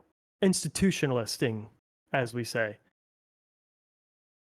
Okay, so firing the first shot and listening to the president's word and doing this and starting this is worse. There would be no California looking at the Constitution and having a vote. And if they vote to change the Constitution legally, they did that legally. That doesn't make it worse because they're changing the Constitution. I would say it's worse. I think it does, yeah. I think it's worse if you're not going to be clear. The report was that Greg Abbott was not going to do it. They decided it was a bad idea. Then Trump called him, and then shortly after, he was announcing that that's what we're going to do. So this is an instance where Greg Abbott knows what he's doing is wrong, and I can see from his different CNN and TV appearances, he cannot really justify his actions. He just certainly you can't justify gerrymandering. Just pointing to the idea that we got to do what we got to do essentially. Yep. And so this is literally always the case with he's the starting domino. I don't know how you could ever say that somebody reacting in kind, whether or not it comes with a state level constitutional change, is worse than the person who kicked over the first domino. He didn't have to listen to President Trump. I mean, just sorry, I can't participate in the whether or not the Constitution is forever changed. Like, no, that is why. That is the big deal. There's no whether or not there. Those are two very different calculations. So you're saying that Jerry, okay. It's a legalese. This to me feels like a legalese problem, because I understand that, yes, changing the Constitution is a big thing. So it'd be one thing if they were ignoring the Constitution. They're changing the Constitution. So therefore, California and Texas gets on the same level. They get on the same level when it comes to the fact that they're gerrymandering. They get the same outcome. You're talking about this. You're talking about Trump. You're talking about all these other people on an outcome-based spectrum. This is about outcome. They end up at the same place. Yeah. Then you can't argue that you're like super pro or that it matters much to you that these independent redistricting boards are added, because you're saying it's not morally bad when they're taken. As long as it's done legally, who cares? But the issue is they're meant to protect minorities in heavy majority states. If you're fighting a war and your enemy is using cluster bombs and you decide not to, then you're going to be at a disadvantage. If you're trying to win elections, if you're trying to go out there and you want to win this seat, win that seat, and one side is gerrymandering, it can get to a point, well, no matter how the political spectrum changes, how more people are with you or not, they could even try to go out and vote for you. But if it's districted in a certain way, it's too bad. It's all garbage. It doesn't matter. And so this thing, at the end of the day, yes, the outcomes there matter. And I think Texas is the one that fired the first shot, and they bear ultimate responsibility for that. Not that I like any of this. But that's the thing is, at a certain point, someone's got to put a foot down. Otherwise, we just evolve. Everybody gerrymanders and there's no vote. We just have no elections that aren't rigged. I don't agree with that end. And so I have to think that the buck has to stop somewhere. And so I'm going to hold every single individual actor responsible for what they did. Because I'm not saying that if Kentucky decides to redistrict, that it's okay because California is changing theirs, and that Kentucky's doing it as a clearly would be doing it as a response to California. At what point do Democrats you think should respond? If, let's say, Texas did it, and then Trump called, and if you think this is beneath Trump, then I don't know where we're going to be. No, Trump did call. Trump calls Missouri. Trump calls this. Trump called this state. And then it's 4 or 5 different Republican governors just going forward with gerrymandering. At what point, if not after Texas, do Democrats say, okay, we have to do something? Do they just stand there and martyr themselves off the morality of the congressional maps? How many Democrat states have independent redistricting commissions? I know my state has an independent redistricting commission, and we're talking about doing the same thing California did.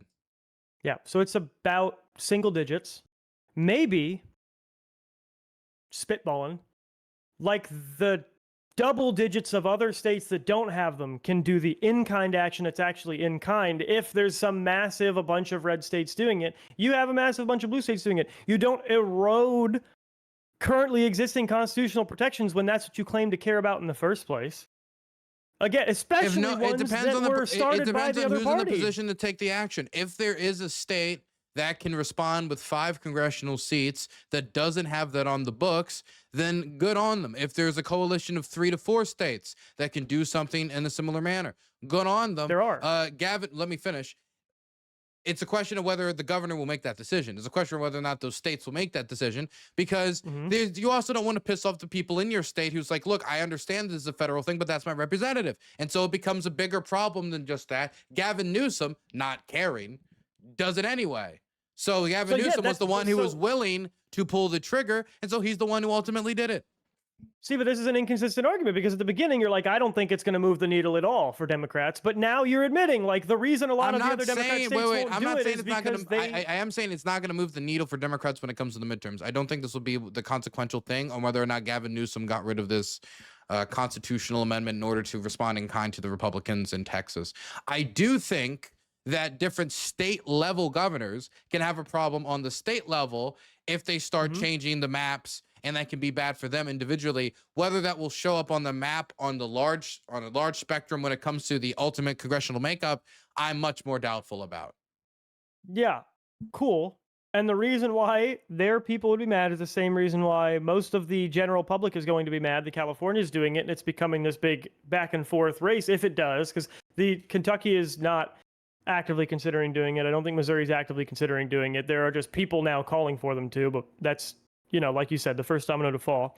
I think you will get a similar response of, hey, I thought the Democrats were against, I thought they said gerrymandering was election rigging, and now they're trying to pass the Stop Election Rigging Act that, when you read it, is election rigging. It's like Stop Wildfires Act. The idea is you respond to them removing 5 Democrat seats by removing 5 Republican seats, and then you balance it out. Now, is that rigging it on the local level? Yes. Is it balancing it out on the federal level? Temporarily, whether or not that lasts or not is much more debatable. It's not the state of affairs that I want, but I also don't understand how you could reserve the majority of your outrage for those responding, not those starting the process, or the person you said you would have voted for. I didn't. I didn't reserve most of my outrage for them. I very specifically said I'm holding each individual responsible. If they're worse, that's more of your outrage. I said his outcome was work, and that I'm not moralizing. So this isn't a moral outrage that I'm giving more of to Gavin. I'm saying his outcome is worse.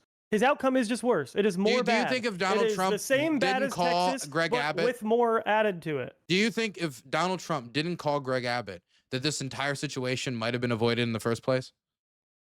Potentially, yeah. I don't know. I don't know if Greg Abbott's using Trump's desire as like you a are shield telling for his me own reputation, or you what, are telling but me that what Gavin Newsom and everything that's coming from this is probably one of the, I don't know if you would think this, but I would imagine you would, one of the more acidic things that are being done to our democracy right now. If you're a Republican in California, obviously your voice is going to be censored to some degree. If you're a Republican in on the Eastern Shore in Maryland, then it could happen to you as well. Missouri Democrat, XYZ, across the country. It becomes a question of whether or not you can do the electoral math, not win the votes. And this is a spiral that leads to us having some of the worst historical people talk about the beauty of American elections, but American elections used to be pretty fucked actually a lot of times. yes, And 100%. we can go back to that. And so it's one thing to talk about Trump in 3 years. Any Republican could use gerrymandering to their advantage. Many Republicans have, many Republicans will, and many Democrats can too. And so this is a version of the normalization of something that Trump is doing that Harris never would have done, never would have stepped anywhere near of. Sure. Yeah, I mean, sure.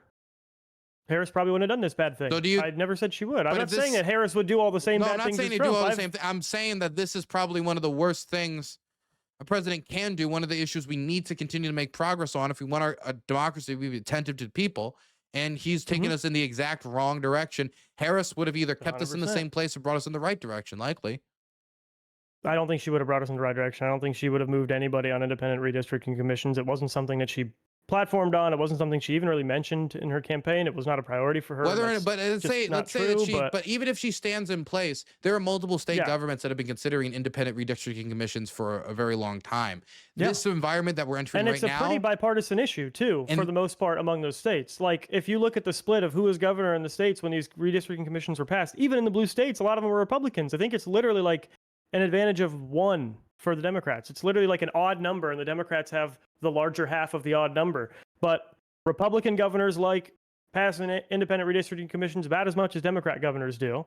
California's independent redistricting commissions were passed by a Republican governor. So it's like, I agree that it would have been better for someone to stand in place on this issue. I don't know that I agree so much that I would want them to just attack a different vector of attacking people's rights, which is their right to self-defense and their right to actually which wouldn't have succeeded, but what? It just wouldn't have. I just wouldn't have succeeded. It wouldn't have gotten the votes. Maybe not on the federal level, but if they're able to appoint enough justices and get court reviews to take away the decision that gave I forget which decision it was, that gave shall issue concealed carry permits across 48 of the 50 states, that's a marked step back. And that's definitely possible with enough federal court appointments. And so at the end of the day, what I'm saying is we have the regular Republican Democrat conflict, which I will almost always side with Republicans on those like kind of bread and butter values. Plus you have the end of Trumpism and MAGA. You have the effective end to that gets guaranteed closer by. And like I said, with the couch analogy you were talking about, again, yes, I would rather light the couch on fire and extinguish it now than leave the oil lamp right hanging over my couch for however long Trump manages to stay alive. Man, again, I don't think Trump could really run in 2028 for reasons outside of just even the political spectrum, just the fact that he's old as shit. He continues to get older. It's having an impact on him being in the political scene for this long. And when he's not in office, the dude doesn't stop campaigning. The dude keeps campaigning. So if the dude lost in 2024, it's not like he would take a 4-year break and then get back into politics well rested. He would probably stay out there, keep running his hustles, probably do another Donald Trump trading card deck and continue campaigning. And then in 4 years in 2028, he would have been running, going on 85, 86. He's going on 90 years old. He's about the same age as Robert Mugabe when he was like slipping into dementia and getting ousted from power. Donald Trump would be not only our oldest president ever, he would probably be setting the record to be our oldest president for many years to come. It just doesn't seem to stop people who really like the character, right? Like people who really like Bernie Sanders never talk about, well, he would be the oldest, but no one, they don't care. It did have an impact on Joe Biden. I come from, well, because Joe Biden came out into the debates and sounded like he was literally stroking out on stage. And you don't think Donald Trump talking the way he does, adding the let's just say the demotion of old age, I don't really want to talk about it that way, that you couldn't see him saying something absolutely apoplectic on stage and debate with some politician, and the politician doesn't need to do anything. They just need to look at him like, I mean, yeah, I've just never seen it happen as bad as it did with Biden. I have no reason to believe it would be, because I don't see that happening to him now. I mean, I see him making mistakes about like names of people, like not remembering people he's known for years and years and years, talking about people who have died, misnaming foreign leaders, talking about the peace deal between Armenia and Albania. Like it's the types of mistake, and they're increasing in frequency. But he did that in 2016. Yeah, but this is increasing in frequency, and the mistake, and there doesn't seem to be anybody there to really correct him now, because they're all scared of him. Yeah, I'm just not whole. I wouldn't be like, if you were telling me, like if I was telling you this, like if Trump was campaigning right now and Kamala was president, I think we would be having the flipped conversation where I'd be the one pressing into you, like, you think he's going to be able to run again? You think he's going to be able to win? And then you would be the one telling me, like, we can't just put our guard down for Trump. I'm not saying to put our guard down, but you're guaranteeing 4 years of damage instead of by preferring Trump over Harris. Then you're guaranteeing that, rather than putting off the possibility when he's going to have worse odds when he's not running against, mind you, probably one of the worst campaigns that has ever been put forward by the Democratic Party. Yeah, it was really bad. But it's not just Trump. It's the fact that the idea that Trump could run again has so much sway over the direction people go relative to these MAGA ideas in Congress and in state and local elections. It affects what people are like running in those elections. That could stay around for years, and having him for 4 years in office gives him a bigger platform to push around these ideas, to pump these ideas out there. Hell, Trump 2.0 has given us a new whole basket of wacky ideas from Trump Incorporated. And so what you could end up doing is backfiring and making these terrible ideas and this terrible discourse last longer, because it was in a position of power for longer. They had the microphone for longer.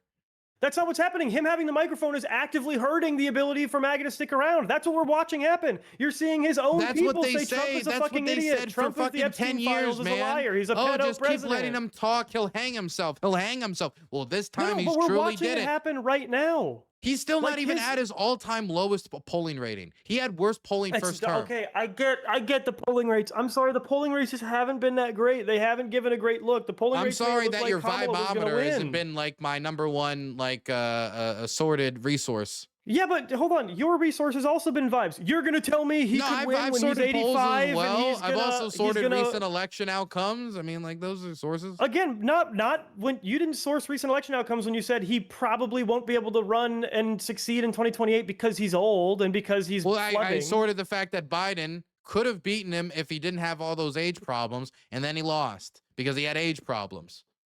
I mean, he had age problems. The number wasn't the issue. The issue was Biden's specific issue. But Biden had like multiple brain surgeries and shit. He was like a uniquely deteriorated person mentally. What's happening with Trump right now? Do you think Trump is getting medical help of some sort? I mean, it's clear he is. I'm not saying that it has some medical. I do not think it's this big hoopla. People did that. I'm not saying it's a big hoopla. I'm just saying that Trump is an old man. He's getting old man stuff probably. Probably some well, let me finish.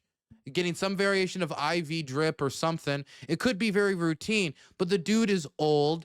The dude has always talked ridiculously, and if that brain starts to slip a little bit, it's gonna be some Idi Amin style commentary on the presidential lectern. That's still vibes, and I'm willing to engage in that conversation with you about how likely we think that is, but I'm not going to shit on you for thinking the whole conversation we're having is vibes. Polls are not science. They're not. They are not a high standard of evidence. What isn't vibes is that we guarantee 4 more years of Trump damage by having him win in 2024, then instead of putting it off to what I still would think a worse possibility in 2028. Again, because it's not just about who's president. It's about do you think the Democrats could have ran a worse so campaign in 2028 than they did in 2024 under any circumstance? Do you think it would be pretty hard to run a worse campaign? It would be hard. They could definitely do it. But you would But it would agree be that the hard. odds are that they'll probably run a better campaign by at least agreeing who the candidate is by the time the general election comes around, right? Maybe if they decide to run Newsom, I would say from the gate that's a worse campaign. That's just Really? suicide. I disagree with that. I think He's just not well liked here. I don't think he's someone who's not that well liked in his own home state is someone you should run when you have Donald a Josh Trump. Shapiro. Donald Trump. Donald Trump isn't an executive in a state. Donald Trump was hated in New York City, man. Sure, but again, it's different when you have Governor of California as your title, and California hates you. I understand there's a lot of this it, place but that lives in Florida now. Look, it's Florida not, loves I'm not him, and that's saying, his real home state. I didn't say Gavin Newsom was a great candidate. All I said was I don't know if he would have worse odds than a midway switcheroo after your presidential nominee that you've assured everyone was of great mental aptitude, fumbled and stumbled with the base. Like you could have given him like a Fisher Price pair of keys up there, and then you have Harris come in, and she doesn't exactly run the most inspired campaign on the planet. I think Gavin Newsom, on a bare level of just being the candidate at the time, and the way that he's a good talker, he is a really good talker. I think he'd be able to run a better campaign on that front. I don't know if his record would bear out anything particularly beneficial for him. But I mean, it depends on who he's running against. If he's running against somebody like J.D. Vance, I give him a good shot. If he's running against somebody that the Republicans actually reel themselves in from, maybe it'll be a little bit more difficult.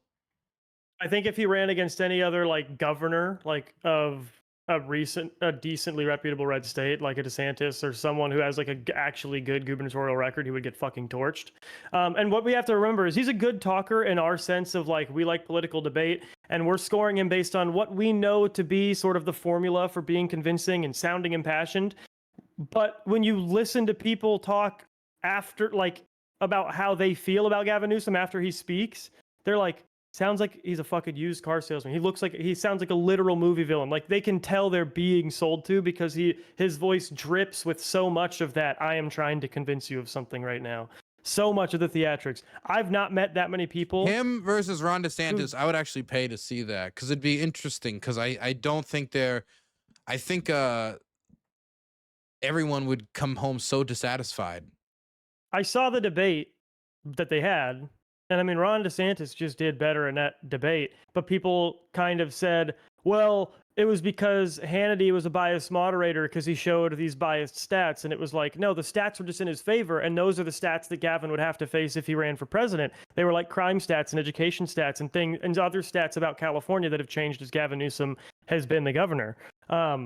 And like these aren't things that he would be able to be in a vacuum from in a general election. Gavin Newsom has a terrible record I didn't in think California. Gavin Newsom would win. I just think any campaign, like I don't know if I should say that. We could run Tim Kaine in 2028 and it would be better than what we did in this election. Sure. Yeah, I think so. Because Tim Kaine is a guy where, weirdly enough, especially with that recent SNL thing he did, which I thought was really funny, he's someone, not that recent, like election era recent, he's someone where like when he talks, he's a little bit more of a stumbler and a little bit less of like an orator than Gavin, but he at least comes off kind of authentic. And I think that's what people liked about Tim Walz as Kamala's VP. I did like Tim Walz. I still like Tim Walz. His platform was just divisive because people saw him as like fairly progressive. I don't know that he was that bad in that regard, but people liked that authenticity. People liked the J.D. Vance Tim Walz debate because it felt authentic. Towards his state from the White House since Trump's got inaugurated. Like after those assassinations, like he responded very coldly. Like that took me even a little bit for surprise. I expected a little bit of like my condolences or something to the assassinated family, but it was just basically like, I don't give a fuck. Oh, I didn't even pay attention to what Trump said about it, to be honest. I don't remember what he responded to it by like attacking Tim Walz. Like, why would I go there and give condolences to like crazy Tim Walz or like something along those lines? That's fucking gross. But yeah, it was pretty bad. And listen, I'm glad again, I'm just really glad that he can't run. And I know that it's vibes against vibes, but I'm telling you, what comes next, especially after this last primary that showed that the people who did best that aren't Trump were not Trumpy people, I think we were going to see that pan out again in the next primaries. I think people like the Nikki Haley vibes where it's someone who seems authentic and seems to give a fuck. You can argue, people like to argue, well, the Republicans aren't going to do a woman of color. someone like Nikki Haley, I think, is more likely to win than someone like Donald Trump. I don't know. I still think somebody like JD Vance might be able to edge it out because somebody might want because it could be that they get a mixture where they want somebody that's respectable, but they also want somebody who ties himself to that anti-establishment cloak. And JD Vance has really tried to wrap himself in that cloak, but he wears a suit and he speaks softly, generally speaking, even if he says crazy things. But because of the way he presents himself, I could see himself at least getting to the final stages of a Republican primary. Whether or not he edges it out, I don't know, because we've never seen him run anywhere outside of his home state of Ohio. So we really have no metric to run by whether how well he would do outside of polling data, which currently shows him to be the leading candidate. But again, polling data 3 years out from the election means very little at this stage. They were saying that they've been saying Gavin Newsom is like the most likely dude to win for the Democrats over and over and over and over again. I mean, he's like ahead in the polls, slates. but again, it means nothing at this stage. I mean, like, I gotta see him on I gotta see him on a stage with somebody like Tim Walz, and then have Tim Walz just bring up some like stat from California or something, start digging into each other's record, see how he deals with being punched at from the left before getting anywhere close to being punched at from the right. I want to see him be put under pressure. I'm curious. Because the thing is, you described him as a used car salesman. I adore used car salesmen. I adore watching them work. It's very fascinating to me. I'm not saying that you necessarily want them to be president, but I very much would like to see him in a primary. That's what I was saying, is like, to people like you and me who can like kind of objectively score like what is persuasive sort of formulaically, like he can be an interesting guy to watch for sure. As far as the Vance thing, the flavor of person I think is going to keep Vance from getting anywhere in the primaries is your Thomas Massey's, and I think Thomas Massey is going to run in the next primary. He should if he's not considering it now, because he has the same tie to the anti-establishment shit, but with a refreshing twist, and he's got a Loctite record that is going to be really easy to defend against basically everybody else. He's the one guy who's trying to get the Epstein files released right now. He's the one guy on the Republicans. The Democrats are working with him on it too, which I commend them for. Like Ro Khanna, shout out. But he has a Loctite record. Did you see on that his Trump called the Republicans that are trying to release the Epstein file? He said it was a hostile act. And he called Thomas Massey probably because he felt that calling a woman and saying that you trying to release the Epstein files is a hostile act would he has enough media sensibility about him to know that probably is a bad look. Yep. And Massey's about to drop a doc on it.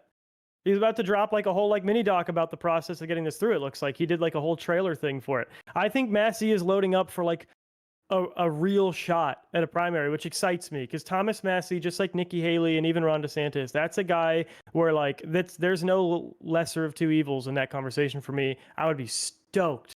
I would fall all over myself running to the polls to vote for Thomas Massey. I think I could never vote for the man. I mean, I understand the dude has like a few, but I think his foreign policy is brain dead. I think, of course, I think that, you know, obviously I disagree with him on social programs, and there's going to be stuff I find, but he's somebody who I think is probably the least controlled by the administration, who feels that he has enough support at home that he can go out on a limb and make a name for himself as an independent political actor, irrespective of just Trump Incorporated.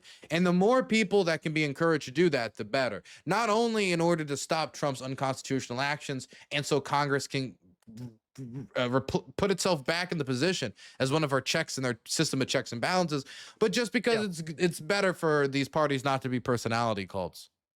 Well, and an executive who believes in limited power of the executive.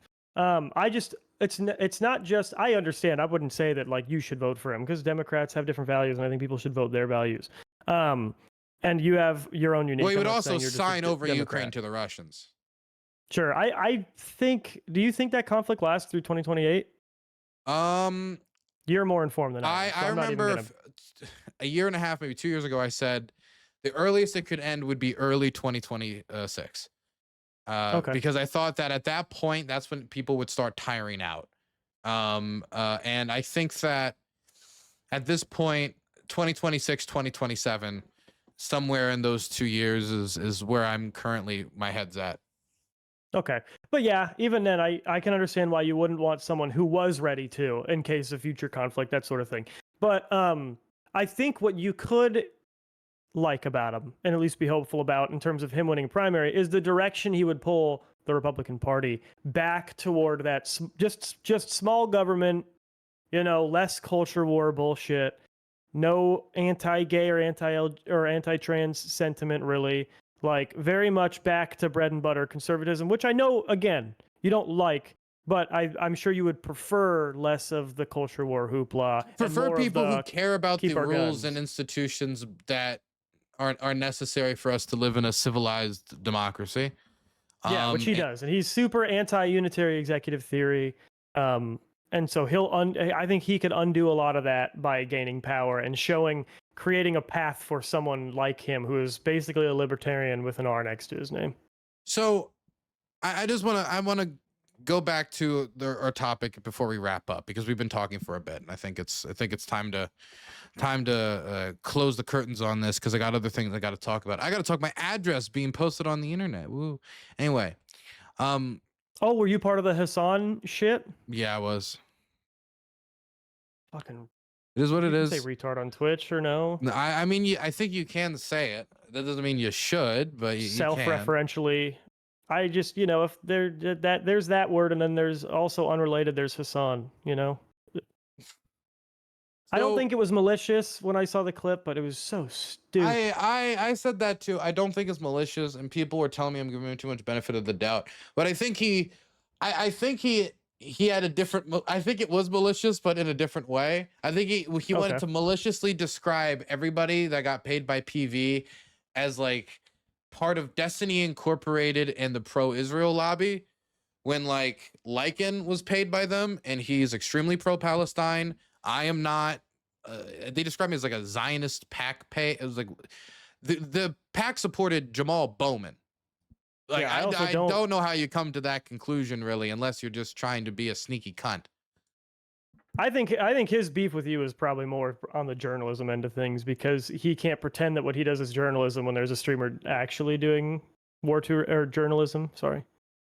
I mean, I think it's. I mean, I don't know if it's that. I mean, that's a possibility. I think that a lot of it is. I don't necessarily believe that I have the best things always to say. Of course, I would talk to Hassan. My position on Hassan has always been he should just talk to Ukrainians. He should just talk to the people that are being affected by this conflict. He seemed perfectly comfortable to do that when it came to the Houthis, but when it came to the people of the Donetsk region, it's been almost going on 4 years now, and he hasn't talked to anybody who's actually living in Ukraine. He's talked to a lot of people outside of Ukraine about Ukraine, but he hasn't talked to anybody inside of Ukraine. And Ukrainians have been generally critical of his commentary, so I think he would gain a lot from talking to a displaced person from the Donetsk region. Really, if I could choose, I wouldn't even talk to Hassan. I would put him in a room with somebody displaced from Donetsk. Yeah, except he would just say, no, they're not criticizing me because I'm wrong about Ukraine. They're criticizing me because they like Destiny. That was his thing. Or they like less Destiny, or they've been misrepresented or misconstrued or something. But at the end of the day, like he would have to sit there and act like a normal person with them for an hour, and that has an impact on you whether you like it or not. Yeah, no, I think Hassan is like a human, I'm not one of those who hates him so much that he's like, I think he wouldn't be convinced once being in a room just like you. I think he's human.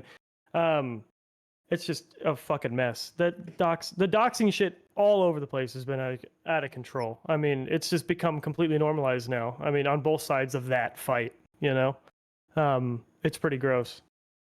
Yeah, dude, it was funny too. People were saying, that's not your address. That's just your zip code. It was like, that's my 9-digit zip code. You fucking moron. Yeah. You don't know what, do you know what a 9-digit zip code is? Yeah. Anyway, okay, whatever. Last thing on this before I get onto this topic in the next segment. My main problem, and I understand that you don't like Trump. You want to be done with Trump, right? You want to be done with Trumpism. But I would rather deal with the risk of Trump later than 4 more years of Trump entrenchment now.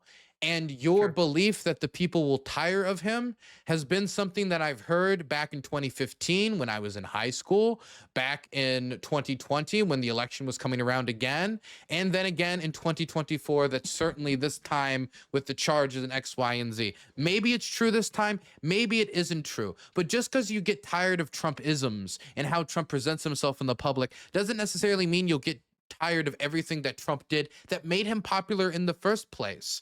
When it comes to how he treated certain institutions, how he talked about the elites, and we'll just say the always vague they element, Yeah. they who control you, those who have you. You get the idea.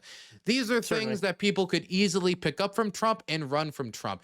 And if he is able to stretch the system, most presidents will find it very hard to look the other way from that temptation of power, let alone if it's a opposition party president who looks at it and says, say a Democrat, and says, fuck, well, he did it for 3 years. Why can't I do it? Why can't I send Sure. the National Guard to make sure that the laws are enforced, X, Y, and Z? Why can't I try to do, why can't I send people to foreign prisons, irrespective of court decisions? Why can't I Yeah. send college students who said something racist about me to prison? Because I mean, he's a German, he's not American, he doesn't have rights. It's not hard for me to see this playing out in a way that is going to be doing long-term damage, because all the time people look at our constitution each different ways, look at our legal system, trying to find exceptions, trying to find loopholes. And even if this thing slumbers, is it hard for me to imagine if he gets some weird court decision in the next 2 years, 50, 60 years down the road, someone's, oh, remember when Trump got that court decision that allowed him to take this action? That's the thing that scares me about Trump's lawyers. That's the thing that scares me about Trump. It isn't that we're going to get Trump 3.0. It's the man who comes after Trump and how they react to the wreckage that Trump created. Sure. And so the less the time he's in office, the better, especially considering the time he is in office, which you agree with, he does tremendous damage, and he has cost many lives. This time, yeah. I didn't have nearly as many problems with Trump 1. I kind of overall liked Trump 1. But Trump 2 has been irrefutably awful, and anyone who says it's not is that word that I shouldn't say.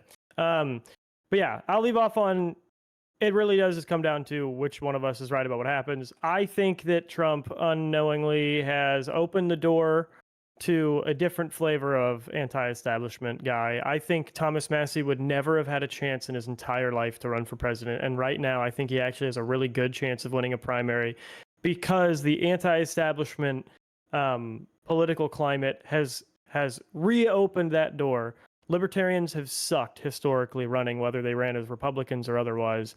But I think you see the independent media that leaned hard for Trump is already interviewing a bunch of Democrats and interviewing a bunch of non-super aligned with Trump Republicans as well. And I think the through line you see with the people that are coming up in those channels, which is really what I see an appetite for in the public at large, is dudes that are normal dudes that have clear principles now that they're outlining. Because I think people realize that while Trump had clear enemies, he didn't have very clear principles that they could hold him to.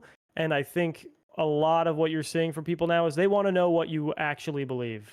They don't want to have a guy that's just an attack dog anymore, and they're getting tired of that.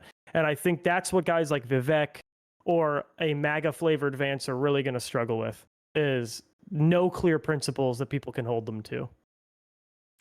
That's true. Definitely for someone like Vivek, who just kind of fell out of the sky. That's also something I think is going to be a problem for JD, is the fact that, like, it wasn't that long ago when he was saying Trump is heroin, right? And if you were raised by an opioid addict and you're saying that, that's actually quite a statement. So yeah, I do agree that I hope you're right. That's what I'll tell you. And you got to think of, I hope you're right. I hope you're right, Jeb. We talk about too, but I think you might elections, actually follow in the footsteps of your predecessor. My predecessor? Who's my predecessor? Jeb. Oh, Bush. Yes. No, listen, I don't have to ask people to clap. They clap. All right. No, but I think the other thing you got to think about as well with, like, Democrats, people always talk about how splitting the vote is really bad and how you need to be unified. You got to think, in a Republican primary, you've got sort of the MAGA and the non-MAGA, and the non-MAGA now outnumbers the MAGA by just a touch. But you're going to have so many fucking bottom feeding losers trying to do the Trump thing and fighting for that MAGA vote that I think the MAGA vote's also just going to get super fractured. And whoever just can retain primary support from just the regular ass people who have voted Republican every time since forever is probably going to win out. That's the other reason why. Just practically, I think the numbers work better in the favor of someone like Nikki Haley or Thomas Massie, or even DeSantis again if he gets a better fucking campaign team this time. Because he did bad, but he didn't do bad in a way that was memorable enough to where if he does well speaking next time, it's going to be a problem for him. He didn't say anything silly or stupid. He just looked really awkward on stage and was quiet. He didn't have a good stage presence, but that's sometimes the hardest thing to teach, actually. So it's sure, yeah. It's whether or not he can improve on it is gonna, you know, I like for example, I'll watch boxers that like spend so much time practicing they just can't get it. There's a certain moves they can't get, they just can't learn it, and so Ron DeSantis, he kind of gives me that plank vibe. He's really good when attacked. But he does aggro well. He just doesn't do like let's get a beer together, bro. Like he can't do that well. I think the other candidates did such a good job. Their campaign teams were on it. They were like, just don't talk to him. Make a monologue. Don't give him anything. He's got the record. He's gonna win on record. So just don't attack Ron. Talk over him. Talk past him. Attack everybody else on the stage. Get your speaking time, and make him like have to awkwardly insert his opinion on things. And that's what it worked so well because he would literally just kind of be like. And also what I think about that, and people were just like, kind of, he just came off as like someone giving a presentation in elementary school. Well, I think we've been talking for over 2 hours now, so I think it's time to wrap it up. Thank you for coming on today's show. We'll describe you. I know in the title we described you as a Trump voter. I will word that, and I'll say you're a Trump accelerationist. Yes, I want him to be gone. Trump accelerationism. Yeah, we're fixing the system through breaking it. But I'm glad you're doing all right. I'm glad it looks like you've got a setup after. I hope you get, restitution for the fire stuff. I'm sorry that happened to you again. Yeah, it sucks. Trump did that. Yep. Those goddamn, he attacked the DEI firefighters and there was no one around to help anymore. Yeah, it was true. I had to wait until the Proud Boys came over with a water bucket. That's all. They're servicing my area now. Okay, you have a good one, man. See you later. See you, man. Bye-bye. Ba-da-bop. Ba-da-bop. Ba-da-bop-pow. Ba-da-bop-pow. Yay. Segment done.